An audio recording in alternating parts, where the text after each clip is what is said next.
DJ. Every day I'm shuffling, shuffling. Some things I see, even if I eat the same, you see now. Woman, you know my money, I need some. Well, my money, right now, I'm no see now. Some things I see, even if I eat the same, you see now. Woman, you know my money, I need some. Well, my money, right now.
DJ. Every day I'm shuffling, shuffling. Money my love, my lady my life. Love was so right. Do my orima, do my ilbes. My chemba na ilken. My heaven my love oma. My good worthless. Money my love, my lady my life. Love was so right. Do my orima, do my ilbes. My chemba na ilken. My life, oh my, my good worthless. Wafuri, fight my young life. I don't give a bye. Or the polio, I'm a power of fear, my white mama. My life, my young feet, come a fast, so I get my lima. Hands in the air, yeah. Shake your body from the side, yeah. Kick the beat on the ground, start it all around. Kick your feet up and down, up and down, up and down.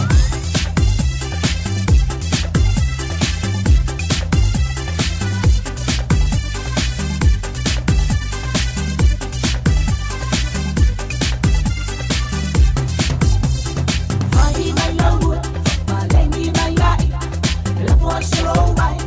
Do my orima, do my ilbes. My chemba na ilken.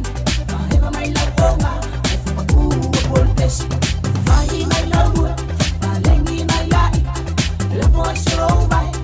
Do my orima, do my ilbes. My chemba na ilken. My heaven my life, oh my good worthless. Get my love out, my boy my yard for the rasta. City one was on, but I'll go for more. Cheers, music okay. Far away my ears okay.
DJ. Every day I'm shuffling, shuffling.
Shuffling.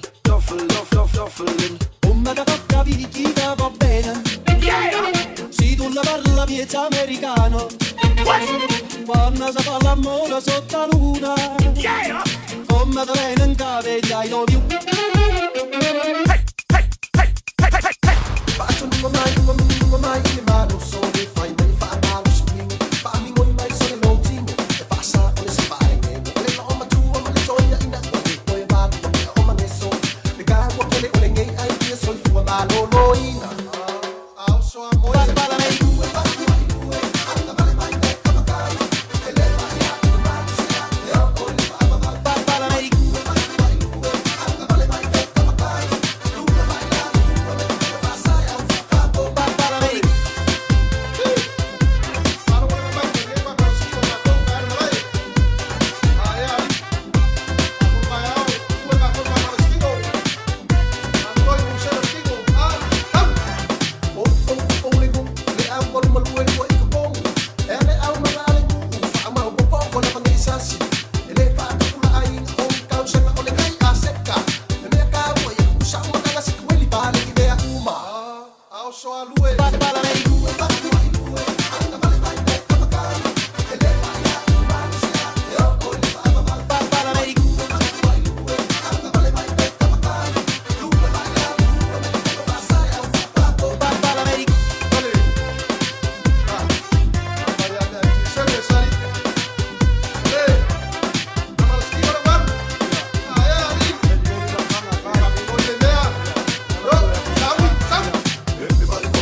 DJ. DJ.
shuffling, shuffling, shuffling.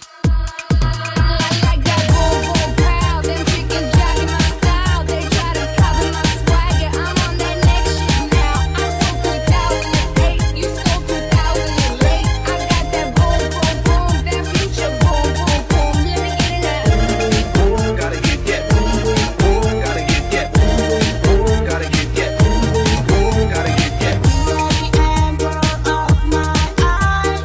You are the river flows by and by. You are the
shuffling, shuffle, shuffling. Let's go. Take it, hey. Let's go. Take it, hey. Let's go. Take it, hey. Let's go. Take it, hey. Suma ea, pina ngalo, ia avea oi mo. Ole mawai, sa imo ile po. A esa bali, ane lo utalan, lo ifatue, utata vale, valo utino le ulai, utata nasi.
Taraflava o David Tua le nei o e whaafonga mai pei le Radio Samoa tasi lima I watolu a mo Samoa I amanuia le nei aso.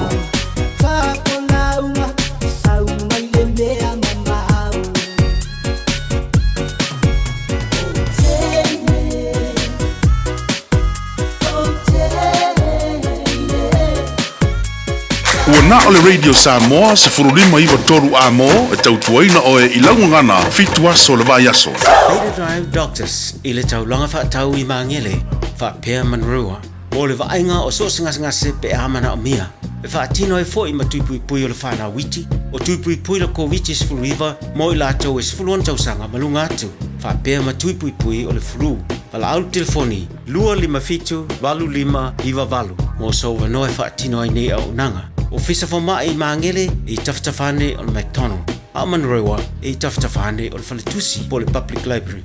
Beta Drive Doctors Clinics. I feel my was of sound. Omega Ka. Diana Lowi Moa. Omega Ka. Sagaleta Umofie. Omega Ka. Fili mai loile Omega Ka. Omega Cars, lua selau Cavendish Drive I Manukau. Po le telefoni o iwa lua fitu 5 tasi lua. Susu mai Manukau ne. Omega Ka. Umalole keisile Omega Ka. Afio mai I le Lotus Foreign Exchange. Mato te ofoina tu ni taulele mo le lafoina o tupe I Samoa. Toi le ai se tau e fesuia ai au tupe mai isi atu nuu. Asiasiane I le mato la po le www.lotusfx.com. Le Lotus Foreign Exchange. Laupa anga whaatutuaina mo tupe lafo ma le fesuia ina o tupe mai fafo. Talofa, we're the Katinas, and you're listening to Radio Samoa On 1593 AM.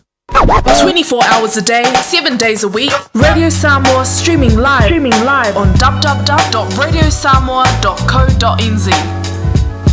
Tei ture mai lua su whabiru te o na tā leo ne tulai pitu.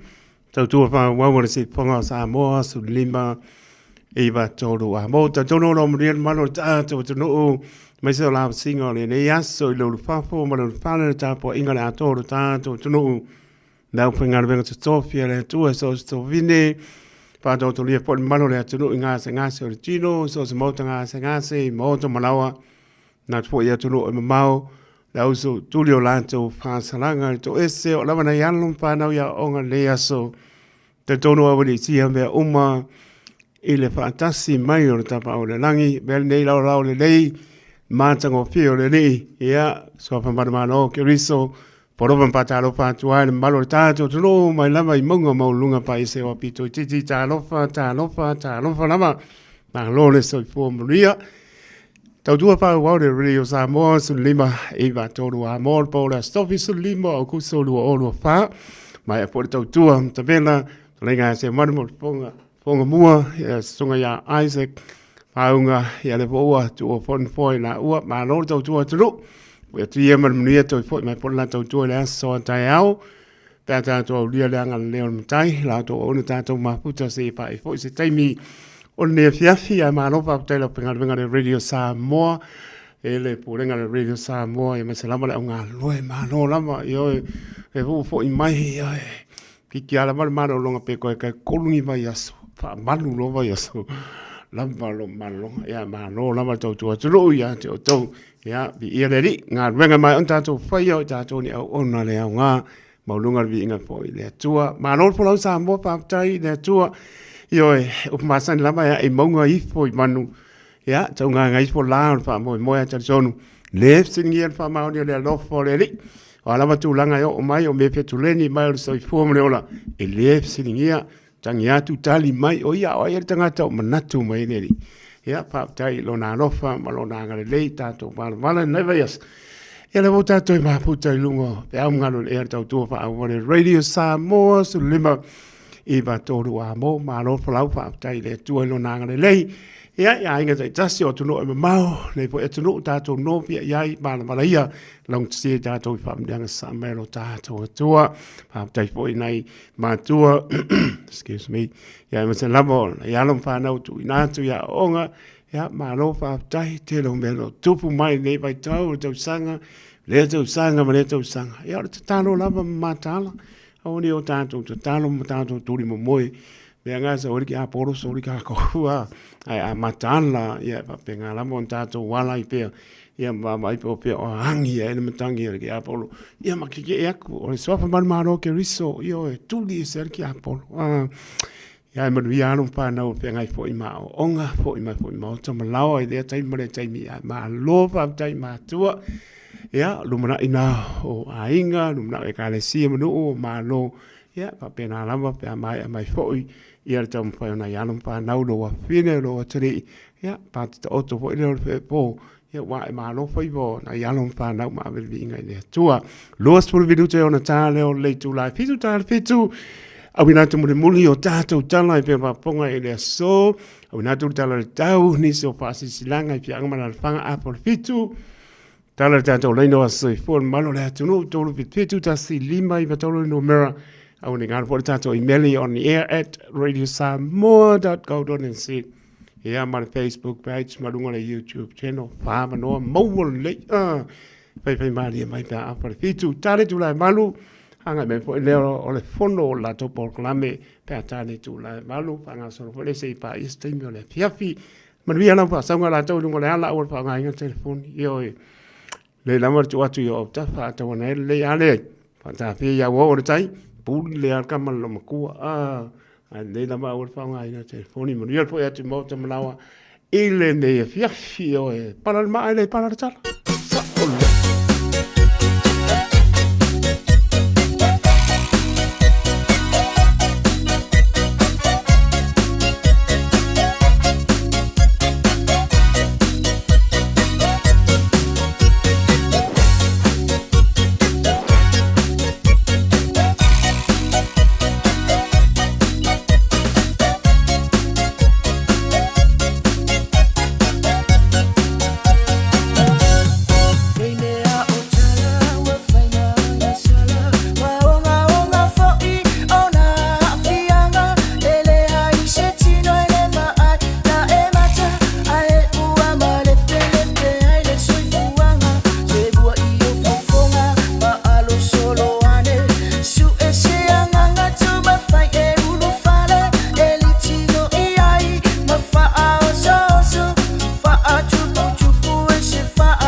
le sino.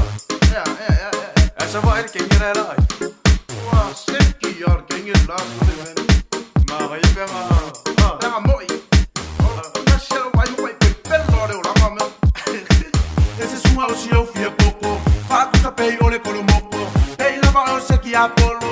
Fato mai cuore coco. Para o amigo o faz so. Oba o seu kaka solo. Ei oi ole selo ma o maka e mo mai e que pesto.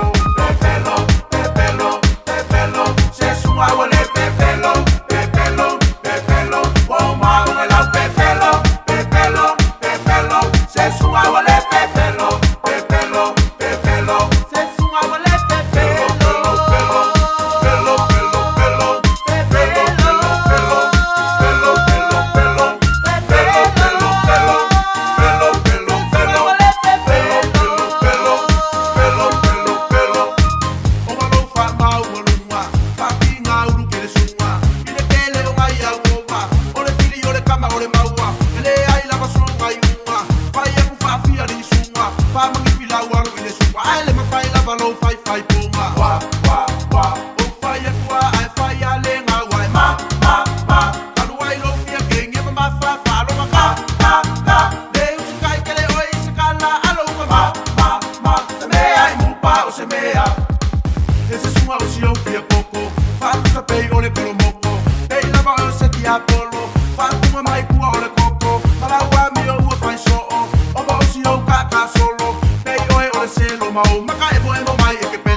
Lo minute ona tala le tula fitu sta venga le wala mai tai North Shore pai si slow man traffic ma lai tula lo papa me se lava nga mai I Devonport Ferry pai si poloka ma traffic la top to apiki ola ta vale anga mai I Pace Water e o slow man traffic anga I taka puna sawe Shakespeare Road pasi mai mo tanga se I North Shore lunga le wala papa slow man traffic o se ba inga te fo le nanga I consolation driving ai lunga la papa le la me tasi lo yai pa pena fo I mai up no panga au pani ea ua pai lava si le mo traffic pe ma nie si le pia lava mano le tulu tai me mai ai fo inga venga I o sanga le mo lava me ta ua pai po tanga atu West Auckland nga I Hobsonville no pai tu langa lava na lo yai le traffic ke me le piapi anga mai I Victoria Park mai tau langa nga lunga I le ala lau papa I o tu langa na lo tau pai atu lava le slow traffic o mai anga venga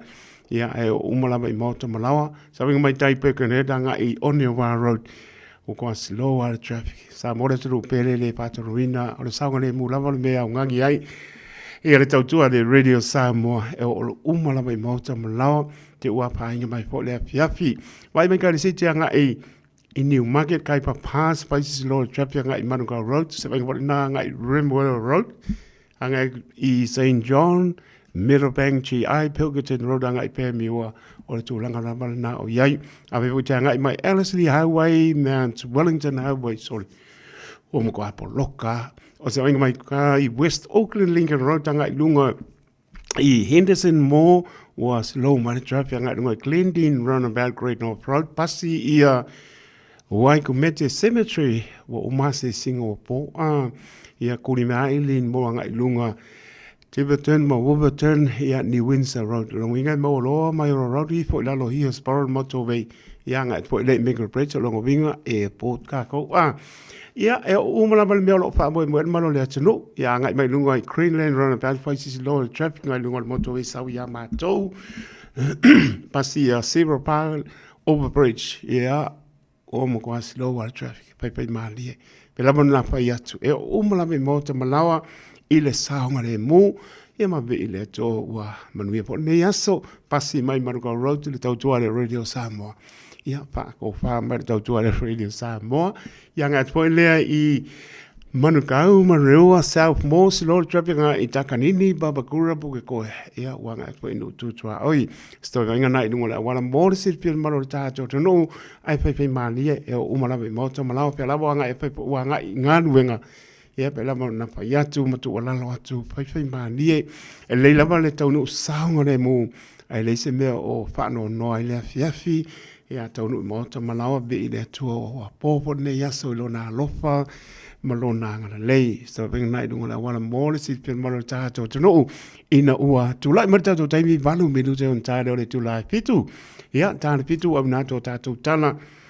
pe ona pa poko le malo tato no pa taro po ia la to dunga la ampia poringa kisa so le fai malai to la la papa sa leia kwa mafa le traffic at my via Johnson ia manola pa tai Sarah onga ia manola pa tai lo pinga la pe pili yone sa o le sio kuma ko ka un fa kasima ka ho ia ke lang ko fo mai o lo mar partua mai merpone o idei merpone po Brisbane le salu ia ia mal no fo alo te tonu man via fo i lo mano longa na tai mi sa lu fa ta se fo lu na yo lu alo i Australia la pe pili yone mar partua ia tai de to le wa to fo mai ia po ko fo mai fe lo ani manu via vi ia le la va salamo le li lo fa mo lo fa i elo tato tua fa mata fa ngo fie ia tu langa nai ai ola vai tato fa tu tua i le tua e lofa mo tato e le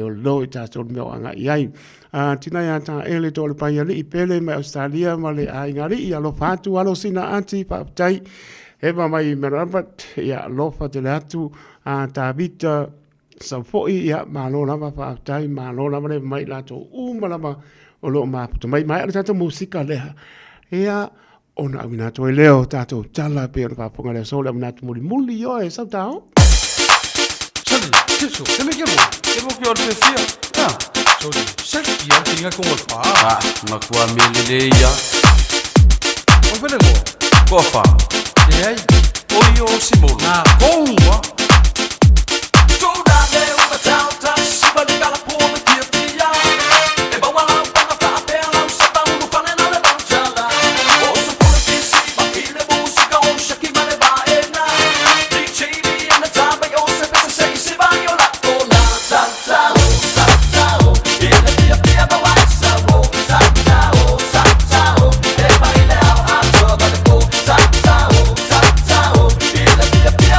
So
lo foi le vai le musika Radio Samoa number 1 New Zealand ko sipso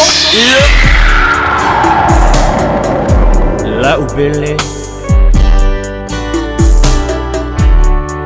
Vai ngocho le lai le tama fusa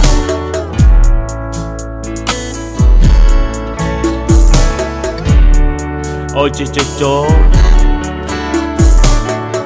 Selili sama-sama yo bautafa E fai lea mabainga O lea lofa Apai ai mucho Lene yo lana Ya eiloa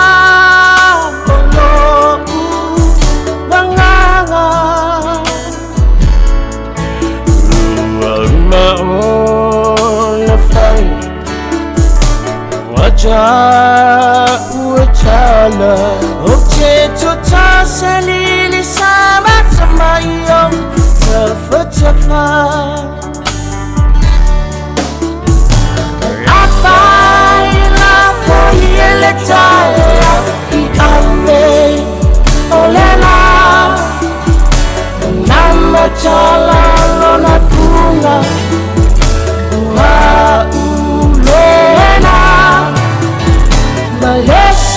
Singa mahu eya Eya so uma Ifoi maleo Maoi a utofa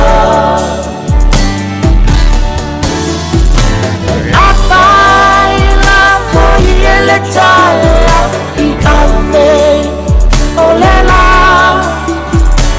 Namachala lona funga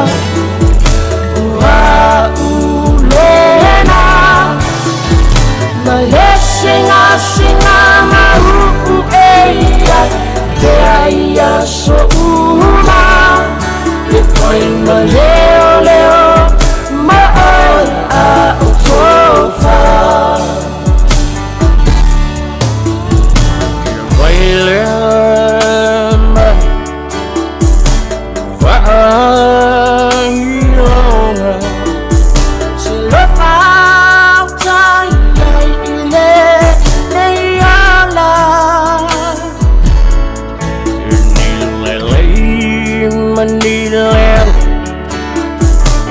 Chama fuchanga Awa ele choy chalano Ile pala pala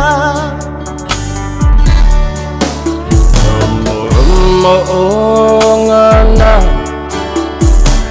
Laknei changa cha Waile la le Waile le soy fuanga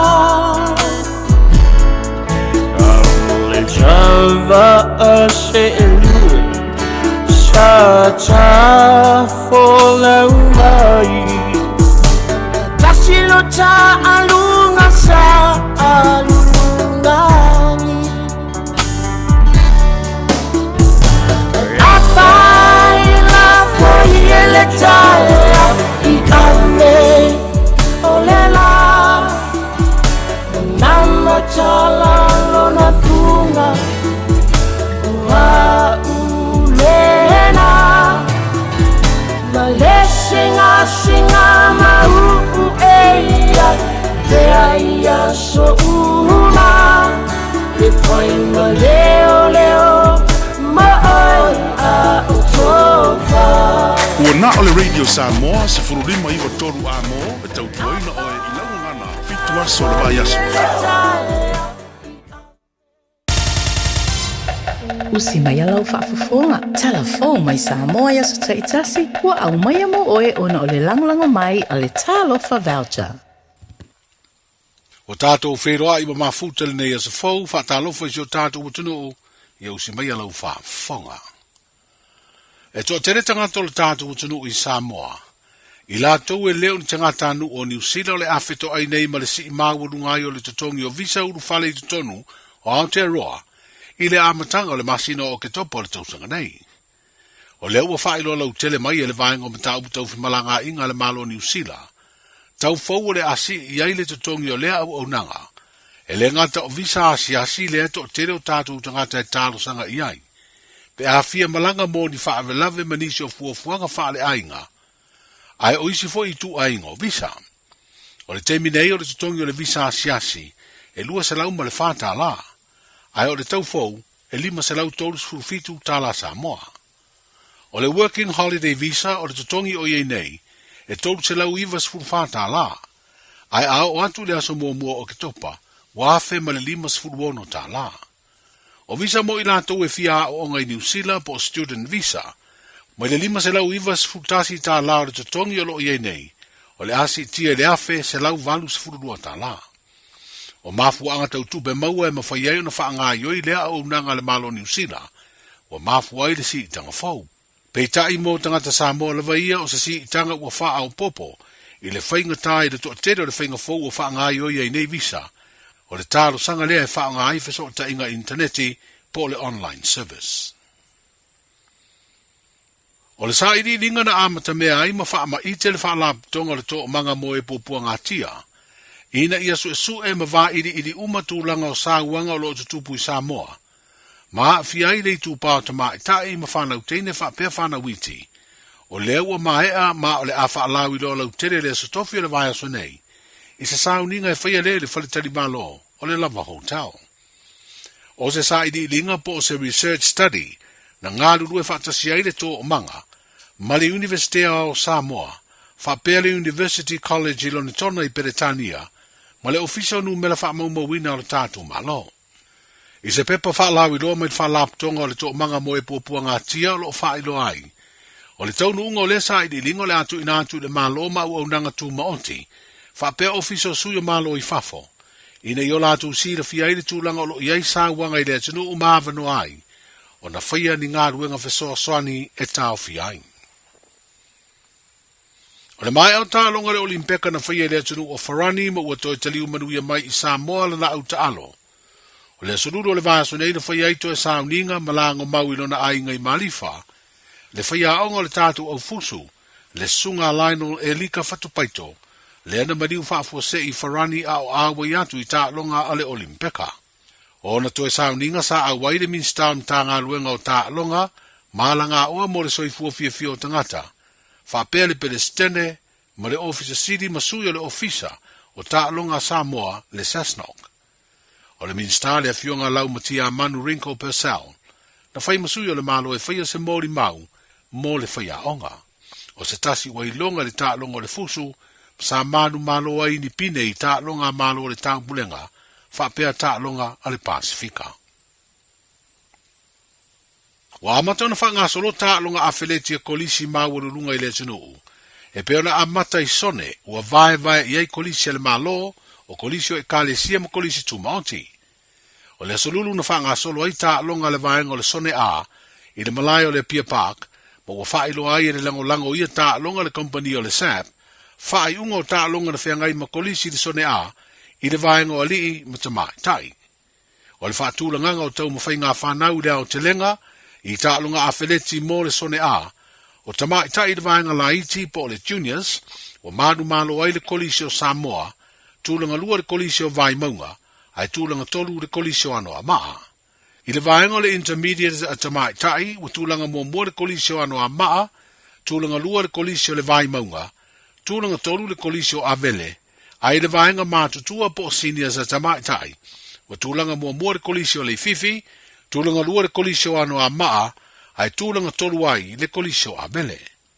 I le tautonga lao tālunga a whileti le vaia tamai tai, tūlanga mua le kolisi o Samoa i le vaenga la iti po juniors, tūlanga mua le kolisi o ano a maa i le vaenga le intermediate, ai tūlanga mua le kolisi o le fifi i le vaenga mātutua po seniors. I tālonga i le vaenga o lii i le junior boys, ua madu malo le kolisi o le fifi, tūlanga lua le kolisi o Samoa, ai tūlanga tolu le kolisi o avele. I le vaenga o le intermediate boys, ua tutusai i le kolisi o le fifi, ma le kolisi o Samoa i le tūlanga mua. Tūlanga lua o le kolisi o vai maunga, tūlanga tolu le kolisi o ano a maa. I le vaenga o tama mātutua po le senior boys, wa manu malo le kolisi o avele, tūlanga lua le kolisi o le fifi, ai tūlanga tolu le kolisio ano a maa. I le whaatūlanga ngalai do nao te lenga atoa, wa manu malo le kolisio le fifi le vaenga o Tamalaiti po le Junior Boys, manu malo e tutusai le kolisio le fifi ma le kolisio Samoa, i le vaenga o le Intermediate Boys, ai manu malo le kolisio Avele, i le vaenga o Tama Matutua po Senior Boys. O leo ta pena le fio anga o Sabapali i lana taaminu sanga la kapita i to fitu mo le tolu le neo tau sanga, e peo na whaelo ai e le whaatonu o lea taaminu sanga le sunga papali i John Taimalelangi Awhene. O le tau sanga nei, o whaavao malo le taaminu sanga, ono le a waini au mai New Zealand, ia ma se au mai lo tātou motu i Amerika Samoa. O se taaminu sanga na amata fuafua ono le naunau o le whaafengaingo o le kalesia e whakasai Sabapali. Ia whaatino tonu le masina le neo au kuso, ia fetau i male aso luas furfao au kuso e whai aile lotu wha manatu o le tau nuu leo le lotu i Sabapali. Ia na sirafia ia o le au tūlawa na whawai ai le nei tāmisanga tai toa fitu. Ia o ngatasi ma le wha manatu ina o le tau nuu ato tala le Sabapali, ka niu whenga i male atai Sabapali. Kasi balu toru o, ia na e se fina ngalo i le tonga i le pawhenga inga taulangi, ia le afioanga ma le kalisia sunga ia e sera au tama e sera. Ina ia whawai se tamisanga i o ngatasi ma le lotu whamanatu le aso lusful wha o kuso i tausanga uma.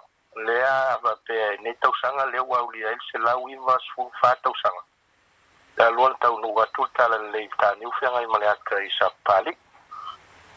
Ia o le whamoe moe au tūle na ma o taula mua ai le sunga i whawhenga inga taulangi. Ia o le suita te whono foi o le e kalesia vaputonga Christian le Samoa i lana fontele i malua.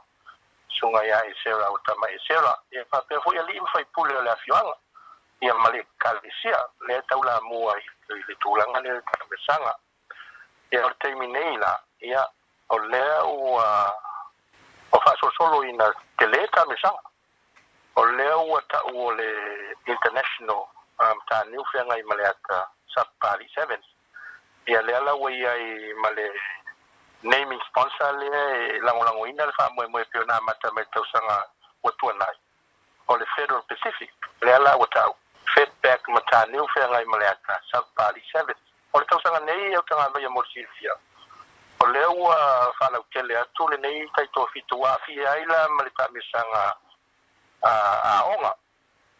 Ia lea la e amata ila stofi. Ia o le under 18. Lea la ia awe valu o le tupa o li. Ma awe valu le tupa o tamaitai. Lea la e amata la tuta misanga ila stofi. Lea so lus furulu au kuso. Ma o nei talonga umai fai uma lava i le malai o le afioanga. O le vai aso na tenei na tali malo ai fo i le afioanga i le tola ua pinga. A le tato au le kapi o le manu Samoa. Lea lo ta pena le ta sanga o le ipo le Pasifika o le amua mua ta alo ai ma le au fiti. Ko tau o le tūlanga lea lausunga tanga vai.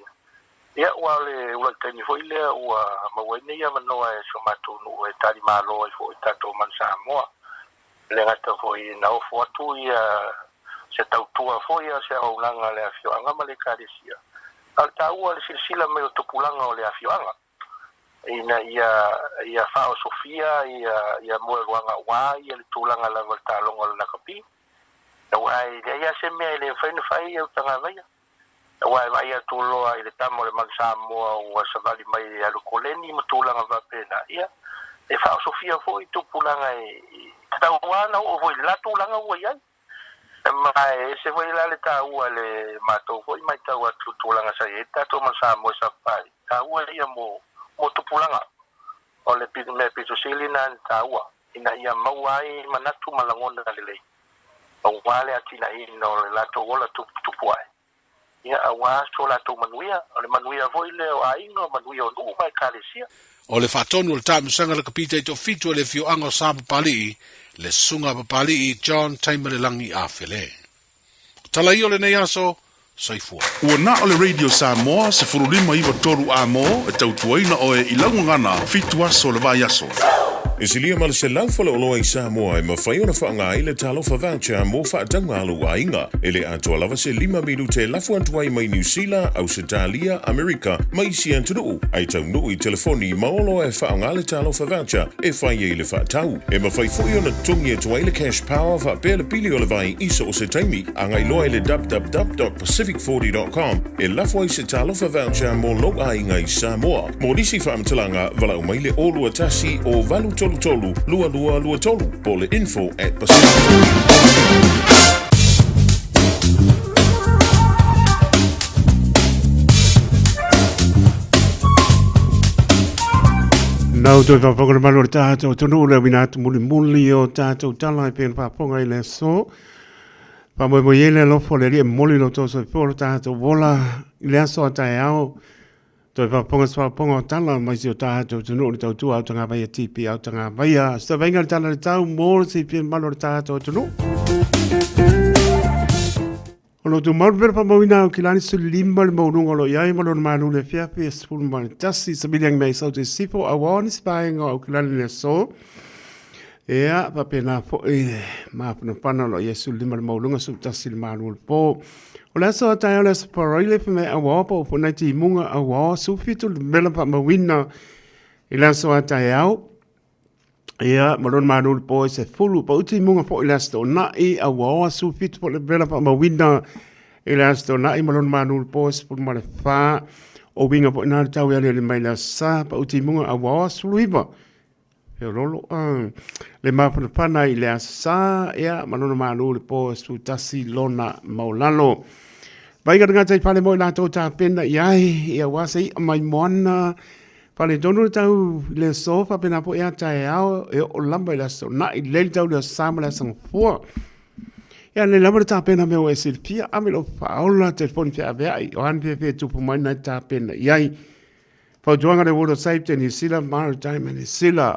Tai sua au kilani lusu 5 minute te ele lua na papea ne lan sua le tai au kilani to sua le tai ele su fitu minute te aile tolu ile afiafi o le so o le tai sua I oneanga le papea sua le tai ele 5 minute te aile tolu le papea ne la ona to sua le tai ile luas por minutos te ele fa ile afiafi o le so o le te sua I manukau hies 5 minutos te ele 5 na papea ne lan so le tai manukau to sua le tai ile 5 minutos ile ono le afiafi o le so male te sua I Murawai ta tonu lava le tulai 5 na papea ne lan so le tai I Murawai to sua le tai ile 2 minutos le ono le afiafi o le so. O le mainga si o tātou tono o I Samoa, pa talabati o tātou tono o I Samoa, pa mau mai pere tau tua le Radio Samoa, pa uti munga a wawa le mapa, alo a wawa, nisi maenga le tono o luas pulu iwa le mbela pa mauna mai si o tātou tono o I Samoa, ea marona manu le fiafi luas pulu 5. O te mainga I apno pa toa lama lo pa uti munga lo a wawa, le mapa ti munga, E up north mai kai taia, kai waka o mai sipodeo, mai I Albany, ea lau manga a e marunga lawa lau papa wale sikimu. Se mai wale nai wai kato roto rua matau po tau naki mano tu, ea o lo manai ala sulu la, pa manu e o anga ia tu I le afiafi. O se mai wale nai pe plenty pa sa mai kin country, Kispon Maxwell la mua Wellington mai ameli pa moana ma ngai ale pia pili sa mari tai toa e lunga maunga I wai ni o mata ma tango fie yo e marka umafa pa lengi a toa tino tamba o te mai mali nai wa rapa palms and north navy mai sin tau ranga mani si vai ngonu tu tua o sei pa ia lava klai sete ea maona nu tu tua oi ea o lo ma nei ar suru o le la o atu le fiafi o ma nu lava ma umu kwa ma nu lua umu kwa ma nu lua suli Ono kwa vela o Samoa na ye. Feo lolo ia upolu Amerika Samoa. Ono me toa vela na ye. Nio ia fe kauila mara ea kon o isol. Fe kauila vela mara manu ulu. Ia umanga ia kamo. Ia sa benga na tala tau mara tala tai vangi si o tata o o Samoa po uti munga le mafa mani si vangi onu tutua oi. Ia wala mara se fio mano le tato atu no. Ia se mea la pa ponga tau tua si ava tu pe ale tato walanga upu.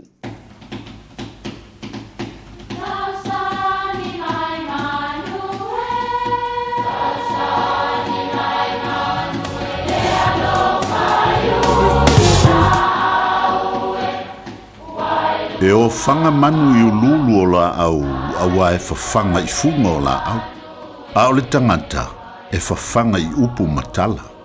O le mawhileo o alanga upu mamuanga ngana Samoa maona whaapongai e a fua ilo na sio mianga. O lona lea sao i le whaatufunganga o le iloa whaale aso mai le tautua se ia o ina pule. O alanga upu mamuanga ngana ua lanto mamanuina le tō whamanino a Samoa mana tua foi e tāo fitau muli le atunu. O le whale o Samoa ua maea o na tofi. O Samoa ua uma o na iai ngoa ma whaasino manga whaano whale e iai o na pou. Ua ilonga lava pou male i tuai ngā matai e nofo ai. E o lava i vaenga uma o le whale e iai le tala. E iai le matua tala. O le pou tū, pou lalo, o le pepe, tala luma, tala tua, maisi vaenga. O le matua tala ua mautinoa e a fio ai le ali sili o se nuu. Ya po se sao foi o se ainga. O isi ali ia no nofo i pou o le pepe. O le tala luma e iai tula fale ua uma o na tofi le nuu. O le tala tua e pae ai le au manga. Pe a fai o se alofi, ia maisi fo i vai matai o le fioanga. E iai isi pou malia e tusa ma le manatu o nisi o le au sina o le antunu. E whapea o pou o le pepe whaasasa i le tu i luma, e ta ua o pou o le mo'o. E ta ua lea o na whapea le manatu o matai e no nofo i nā, ua na o na mana o na o e launga, ai le mawhai o na ua lata i le vau malu. O pou o le pepe whaasasa nga i tua, e no nofo ai matai e ta ua pou nei o pou o le folo. E mafua o na o le manatu o matai e no nofo ai, na o le whaalongolongo lamba ma whaatalitali le teimi e tufa atu ai le tā mafa. Le ala le taua o le pou o le folo. Ia manuia lau whaasaunga Samoa i le nei aso.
ua soona ori nei lo loto ia Yesu se pong mani o le kane si pa tonga ke usiano Samoa ma le pianga mai lima tanto pati pati ai pea le alofa ma le tapa au le langi le yaso tau si mai lo to so i foi mo to malawa la singo le ne yaso pe lava sa ma puta el malo le tunu au ngan vengo tuute tangata ia o lo pe na ona ye au lofo le li tau si mai el mamalo le atunu o le aso ma po e atunu e mau te tonu no ia i pelanga le o le li e am pa po ia i pe o lona vi inga ma ia tu mawatu ia te ia nei maso umai le au noa mana tua lau el elento so i fua e ai ma o wola e ai o mai se fai le afiafi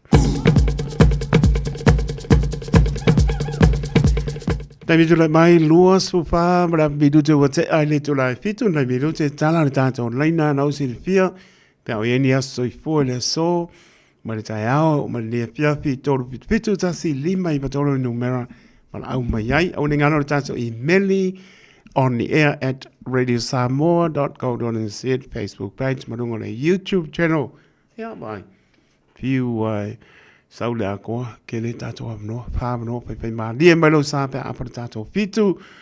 Ia tātou ngā tui pole nisi o pāsi silanga i pia anga mana panga pā tonga e ka le sia manu tā le malu o le fono, por kalame le fono, pe a tāne tu lai malu pā ngā sapo leo tātou por kalame sei pā. Ia lama stai manu nea fiapi ta tonu, malu li lau tā po inga sā moa, i mauta malawa, pā ptaile pā pōnga fonga mai, ia meso lo tau tali eina lamba o le tau tua le radio sā moa, su lima, iwa tōru a mō i mauta malawa tōnu no sā parapingan wenga.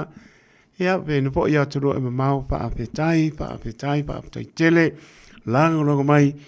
Ia, meseo la tō ta tālo mai, tam whanau sā mō lo ngānu nue, tau tua i leitu ma leitu.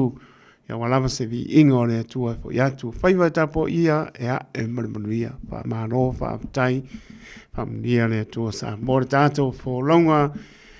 Ia o tātou a ngai atu fōi i māsina o le nei tau sanga, o pasi le apa le tau sanga, e le waturi le siono māsina. Ia tātou te le loa ni me tupu mai, lo whātu o tua, mara tātou wola taritun.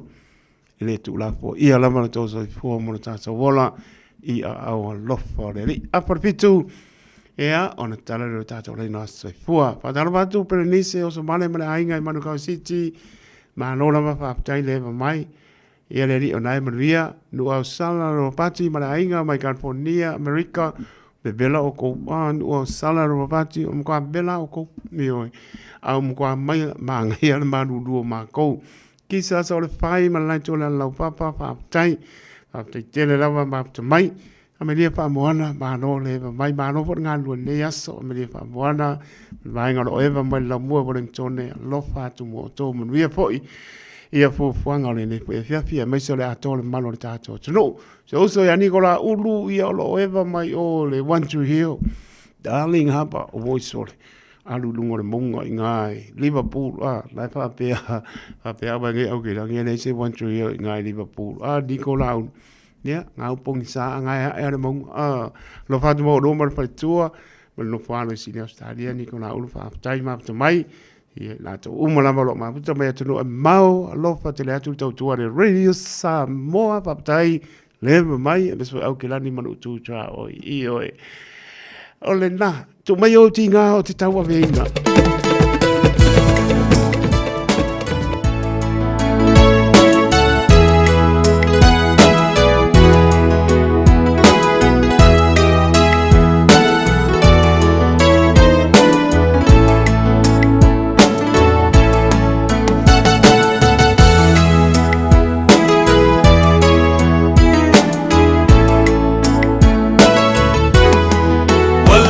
Matala o funga la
le vao le se fulu iwa ma le fa se fulu o tausanga ma e ngalua i ngaluenga faufale. Fa le leia lo to mai manga va ai mawai nisi ama no e sidi atu. Le sitala i le Oceania Career Academy e whai ova senga yafi yafi le se tutongi ai ia inga whapitoa. Tanga iane i le oca.nz mo nisi whamtalanga.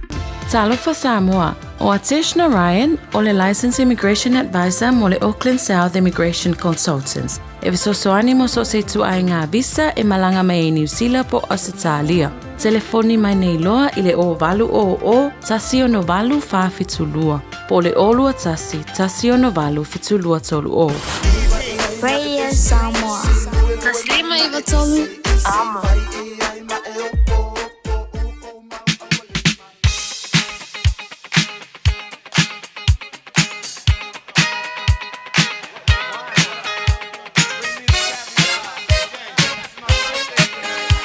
No, talatu tato leina sa mola tonu pele tolu pitu tasi lima i vatolu numera ia bala au mai ai tato emaili ma le tato Facebook page malungo le YouTube channel ia mo leia pena po leon pa le watu ma le nganga pa lolo ana wa no tato leina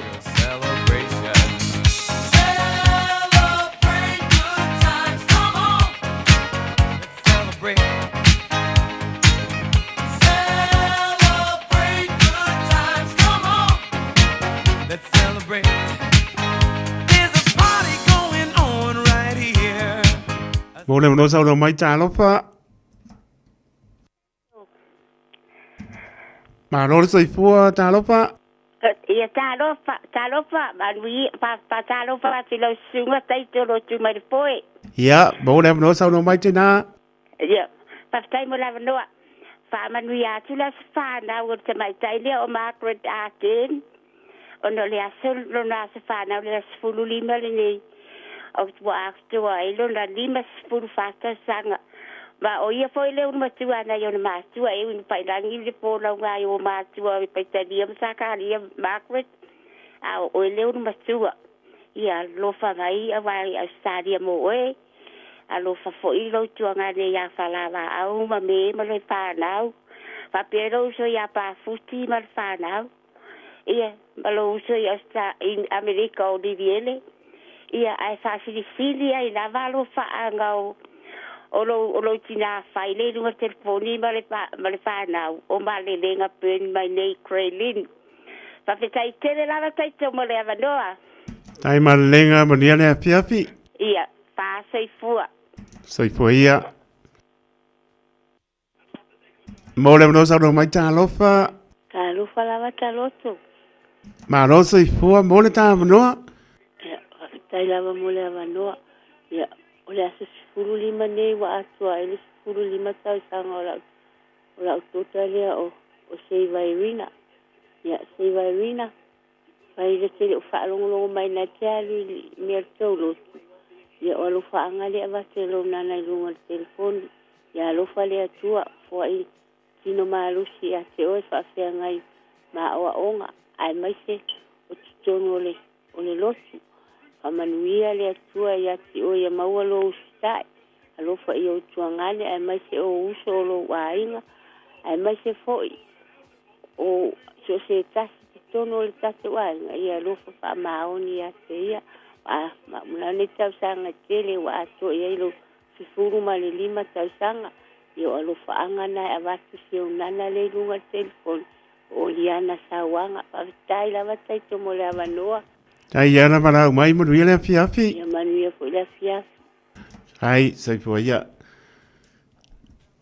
nai mtala la marta to leina leisi me rute to pitu tasi lima i vetoro numera ia bala mai ta to emaili apio polinga malita to YouTube channel mau le pa le watwa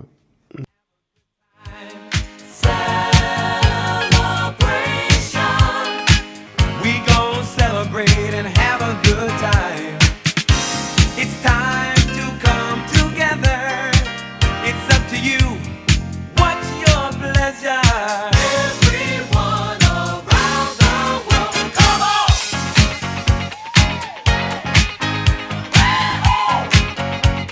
It's a celebration.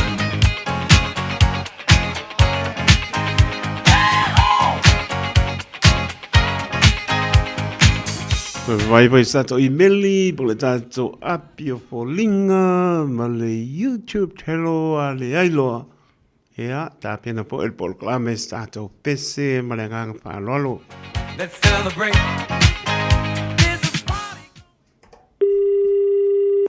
Mole mno sa no mai ta lofa. Palo soi fua lawa fiona taito. Tai ya, mo ta no. Tai. O momo nga lo fama pawanyanga moli atu moli atali ina ya Stevenia Willisone ya ole so aso limo kuso wa ato yele lo so tasita sanga na soifua Stevenia ya ifalanga mai ya pamani tirene tu ya to ole atali o pelo malusi pia ngai pe amunga venga tau sino se waina ya me se foyo tau sino se utina ya famani tele lava le tua ya mauni tau sana tele mo oe pia ngalo wola mo le li malona fe auna na ngalwenga ya wala fa anga ye le mamai mo oe la tali Stevenia my lo wai Monley family and friends ya lo fa tele fa pitoa alo fa anga mai lo wo fa pele ne weli to leo mai wai mali ya manuia lo so I foste ni lo mo e fa tai to mo lo wa no Tai pan mai mo dia po mano longo le po fa so fu ya ya le na mai ai lo mata to am dianga o aso so fu il ne foi fiafi o le fiafi o la sulimo o ku so lo fo lo fa ver pata pa ona pai ma ponga pa leo po lenga ne Radio Samoa pamnia to aso for manota to ro itamati na o so ma to pa pincha la bana pana witi o to uma la bana pa mnia to aso for le so yanga le le to pa popo nisi to sanga stele so for mo lai ta to mana tu pe ya vea pe tato e whaia lona ngalo le poi family mai alo sina ati mai manapet mai manuia tele o to waso fua ya saunia el programa stato pese se voia asuao felice Mikaele ya tu lo imata lo yaile lofa ya familia tu le se me alofa manuia tele o to waso fua happy birthday to you all.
Toi po se isi lo a inga se fisoso ani tau fe malanga inga mo New Zealand. I mata au po pe o le vaita mai no whanau po ngā luenga. A whai o lau tali o le ioe, wala au loa Ken Fernieho o le Fern Immigration Services. E iaila na laisene, ma ua silia ma le se 15 tau sanga o lana tau tua.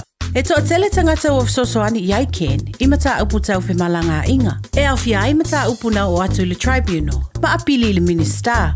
Tanga iana I le mato Facebook, ma le upenga te whailangi I moli mau. Mo nisi whamtalanga, wala au mai le Fern Immigration Services, ma tala noa ia Luisa, I le oiwa, lua ono lua, tolu lua lima tolu. Lua ono lua, tolu lua lima tolu. Po le o lua tasi, tasi lima tasi, o lima.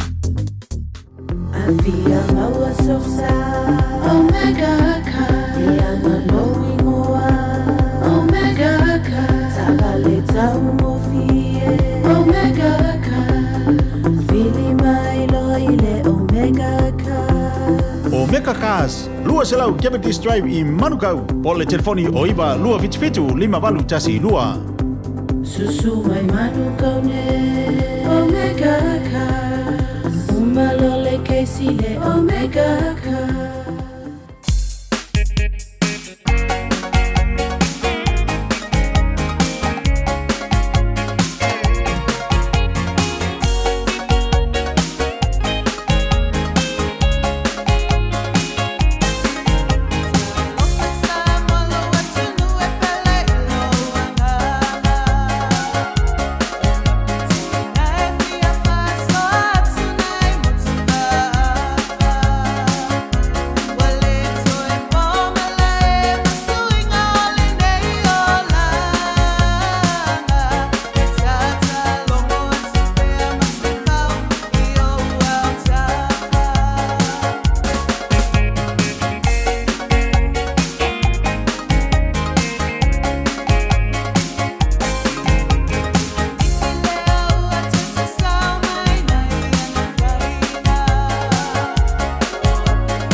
Te ailo vai vai mai au maluenga Vai ai au fika Nei so wita Ai sa wia wa upia wa ai atu wa siva Eva mai la ia Le au whaki mai o tara Wait to see o malae Chick Helena wa okay Eva mai la ia Pule lava o i lau fika A vea lava o le musika Le mapu ai au tina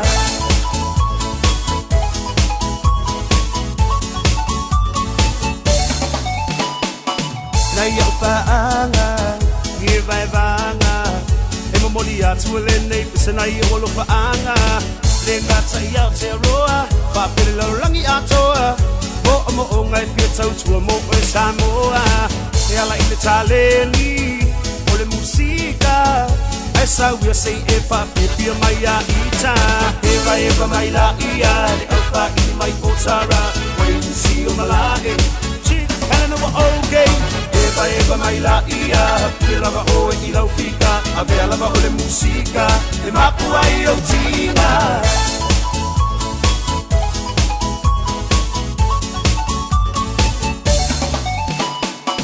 Le mamai I le mapu I tina Papipia ina I oe I ana musika Musika mali Musika I leva Te ailo vai vai mai au maluenga Vai ai au fika Nei so wita Ai sa wia wa upia wa ai atu wa siva Eva mai la ia Le au whaki mai o tara Wait to see o malae Chick Helena wa okay Eva mai la ia Pule lava o I lau fika A vea lava o le musika Le mapu ai au tina Se vai mai o le nei party E pa o le nei party Ai ase foi o le musika E pisa le na party Paski mai lo I le mapu Oka e ua afu So mai lo ma le mix low So o singa mai lo wafu Se vai mai o le nei party E pa o le nei party Ai ase foi o le musika E pisa le na party Paski mai lo I le mapu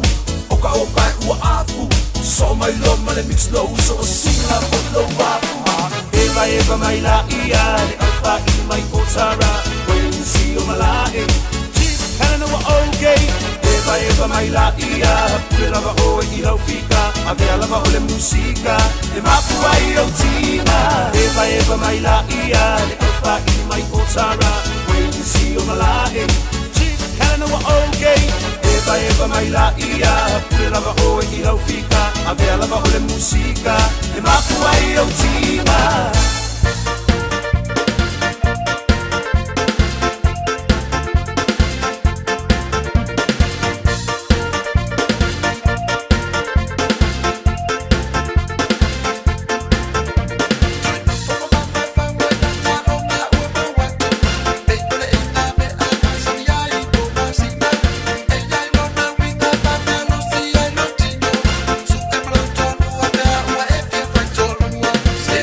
Baila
Talofa Samoa wa ule ne yo kasfutialo a wale suia lingila wa ule kio a eva mai ina se fulu lima iva kolu amo Radio Samoa bevela a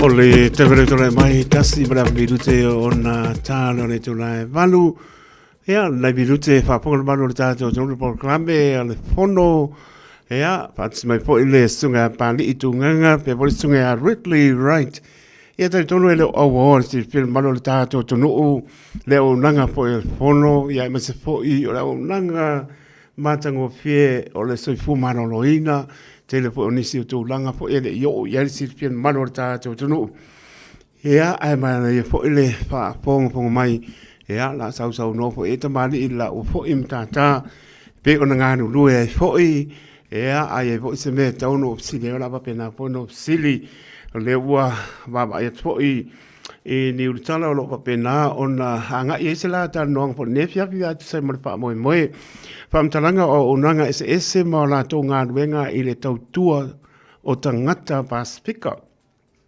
O si o te ala lawa penana o iai sau noanga ne po te mani I mori sirpia manor tātou tino.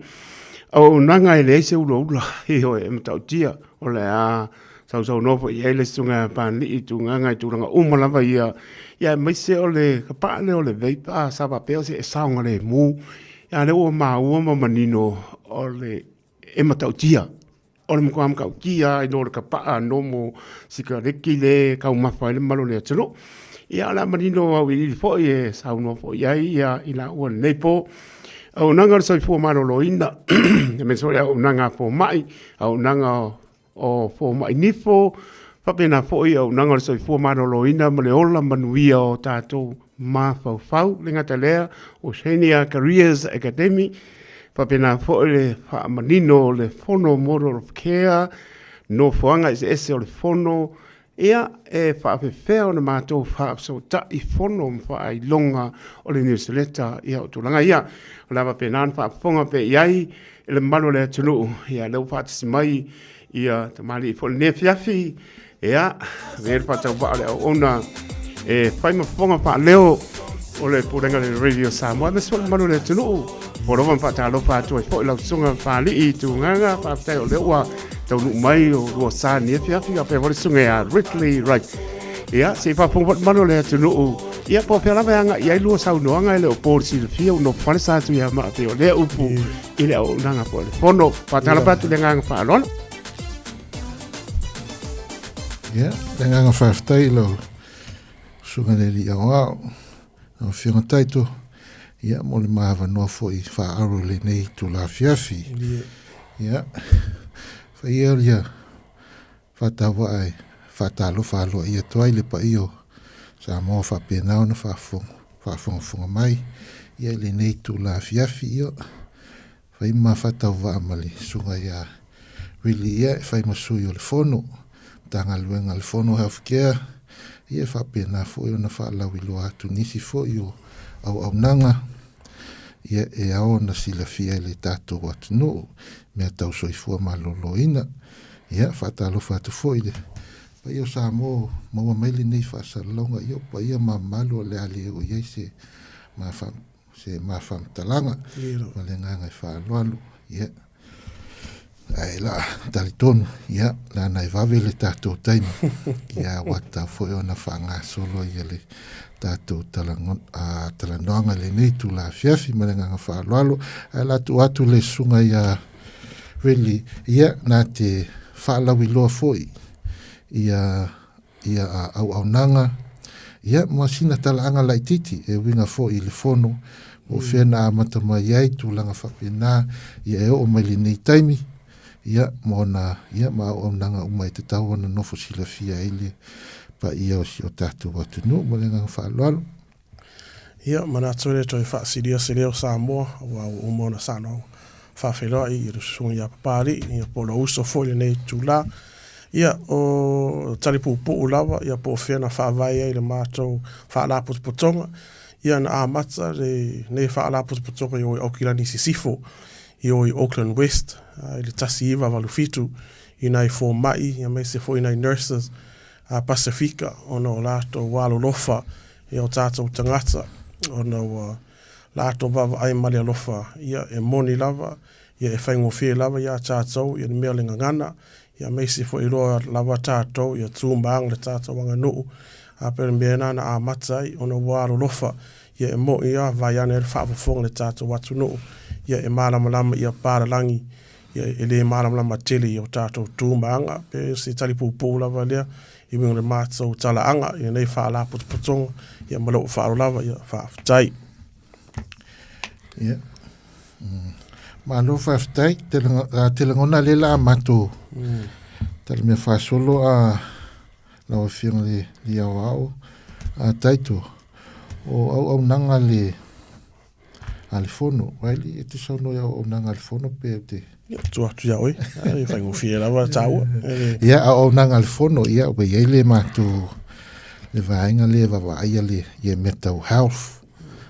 Ia o iei mai lalo le health ia le enu ola, health and nutrition, ia fo ia healthy babies, ia healthy future. Ia free exercise classes, ia matulanga mo whapena la via umai le vaenga le health breast and bowel screening, o le quick smoking, ia o leo te iai le vaenga le happy skin program, ia ma nisi lava pokalame i tau le community, pe lena iai fo i ma vaena ia le koviki. O lisi au nanga e whai le fono o le medico, o le ua iai le whai ia ali ima tamai tai fo mai, o leo fo ua iai le whale mai ia le fono, o lo o iai nei i Henderson, ia o lisi la lai i Manurewa, ma lisi la o le dental i tai le city, se uma ona wha lawilo atu leo le tuatusi.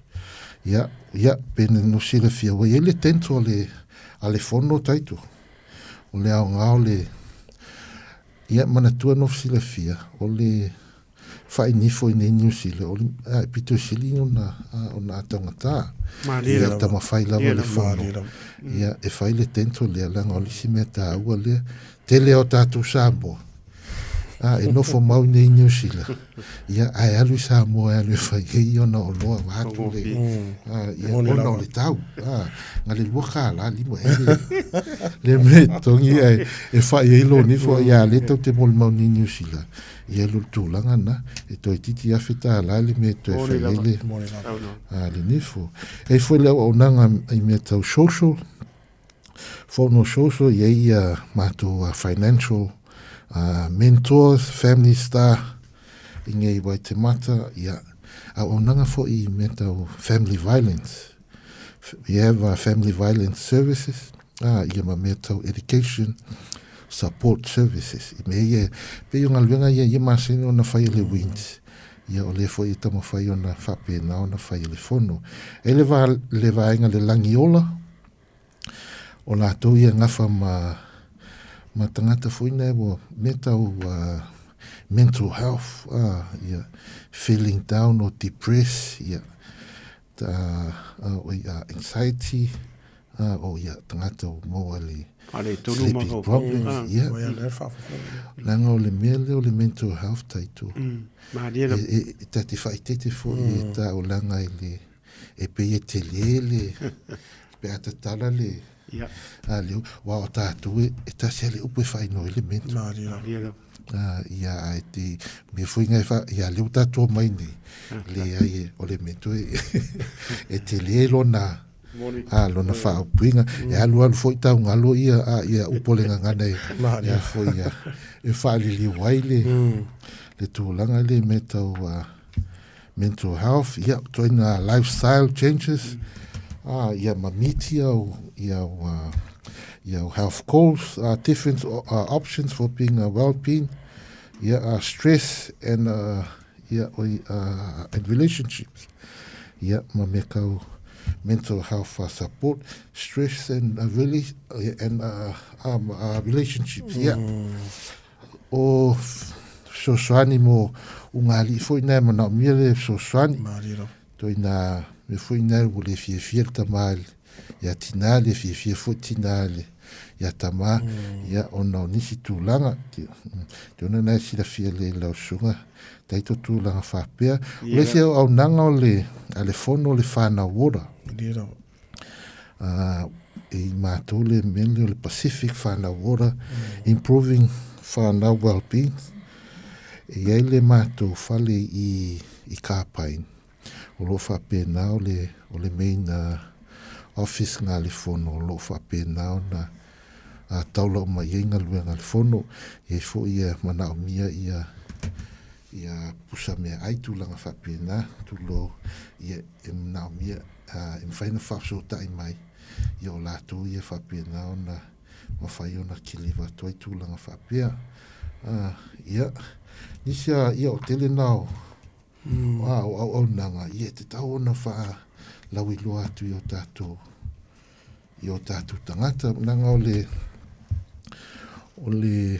tele ona o sila fia i le e to o tele o tātou tangata taito i le o maua au nanga le fono o lai whapea lava i o le fono na o le whale mai o le waina le fo mai a tūlanga whapea i mea o le tino lela iei mua ia mau o nanga i e tele o le mawhai o na maua le fono e fisosoani ia wā o tātou tangata ia ma le nganga whaloalo waili wana nisi mea mwhaina e whapopo ai lei aro o mana saunoa i re songa ia papari e winga i tūlanga uma ona le o whaafunga mai le tātou atu nuu mai se lava le whānau ora i o whai ani swinga la iti whaamona mo le whafsota i mai ona i swinga la iti e le nao mai mai le mālo ai le o lo manino lava ia tūlanga uma pe na saunoa sia uso le ia papari ia mana o whaaro lava ia e whafsiri taito nei meua ma se loa e lei matango pia lava le tātana loa pāli ima le tūlanga uma anong lava ma le toile i le matango pia po e la o tō po i tautua i tūlanga uma lava lo anga iai a mai se le po ua e sauno mai po i ia ma maua mai po i le oto e tā ua ko viti mori lava o lea tātou te le oto mai e tō tsoi fuam tātou wola whaatasi ko viti ia mana tua o lea matua matau tia new cases ia mai so uma e aluanga i lunga ia mas po i o le tele o so i fuale ma e o le ufata mana la titi ata to tulanga le ai pa pe tai fo la o to fo pito la au e le o mapu le tau longo pe ro tau longo pe na yo tatu tangata ma tatu uma la ma au le no fai mana tua ama lo si le fulu o le si tangata pe o fe le fai le test fo le e te ufa pe mai o mo le covid ai le loa o le se le na vane pali ima ritri tūlanga le fo pe atu se si tūlanga pe fo fa manatu o mātou ai langona loa fo le excuse me o le ato tōre manos anu va ai le family doctor ia mtūlanga fo ia ma fai lau test a ka uma ia o mau ko vi pa pe tai nga o mau ia nga ngo pe se e le ko ngo pe se le spu faso o sa le pali ima really ia la bo lima ono aso le ia ia ma tu uma lima ono aso to fai lau test ke le fo ia ile tūlanga lo enga luem tūlanga va pena o lo ia ile tūlanga le i te ua va ve atu lau tala o fi sili la tūlanga le o le tapa po le vape o le ua mau tala e matau tia tūlanga o ia mani po le o ia sau noanga pali ma ri tūlanga pa po ma no tato tonu ile tūlanga le wa a sila mo va ai pe ia o le ngata o tangata matutua wa alu malo pa nau a wale se pai pa noe le tutu ai ma tu langa le fa mole pa li ma faftai mo fafsili ai lau suga i fasalau taito mo le taua tele le fisili i le tu langa o le vape le no fosila fia te rona na taua fo i se pokalame mua si taimi wasula o le vape o le sanga osi le vape ali fo ima tamai tai fo mai na ngausi le vape mo le au tau mawhatapa i le tūlanga lea e whai tia mai e le tau mawhatapa ai se e mai le vape mo sina taimi o na tu ai la ia leo le o le tau mawhatapa. Ai leo le whaasolo ato. Whaasolo ato. Ai leo le whaasolo ato. Ta ua. O na alu lea taitu. Mana tua le veipo le whatoa sau e li. Ia tu se sfulta usanga. Moni lava. Ia ao le tapa. Ia o te lafona o te langona e a foi ia. E matua le tapa ia i tato. Wale nei. O lo soifua le teimi nei. O le a whaingata o le veipo. E le taimi nei, e leo mawhai o na whai se tu la whona i tau while vi.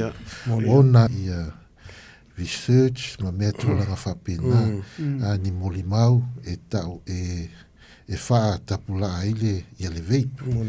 E iei susu e ngai tau na whai mua, e le mawhai o na whai loa, ia taipei o le tapa. Whatai tainga o le tapa, whatoa whai nei e Australia le tu la whona leo whaasai rona. Ona toi on tau maftapatanga tai tonu o whale ia manofuanga whapena a le veip o lewa maua nei le wha maunga lata mai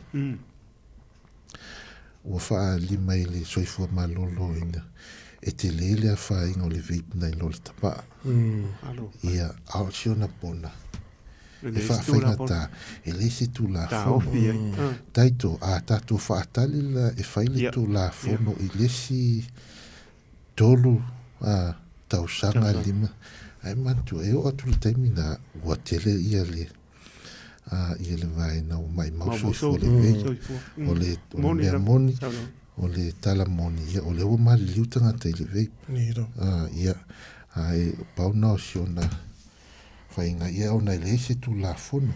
E wawele, ia tatu tala no se ngana whawhaingo fie. E wawele alo le veip nai no le tapa.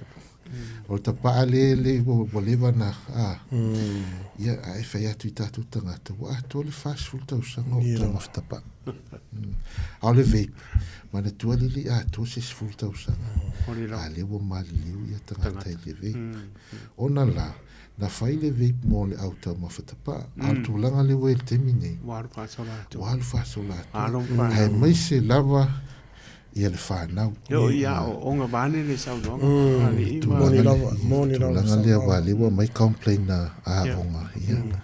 Mo hele walu tau sanga a taito o veip. O le whanau noanga na le iei nei. Ia onga wa hele walu tau sanga o veip. Ai au tamiti foi wei lotu la fono. Paul tu la fono la ye fasa ona tau maftapa. Ele fasa le veip le se o le veip pota mai ai. Ia a le pule faitalia la ale a onga faila tu la fono.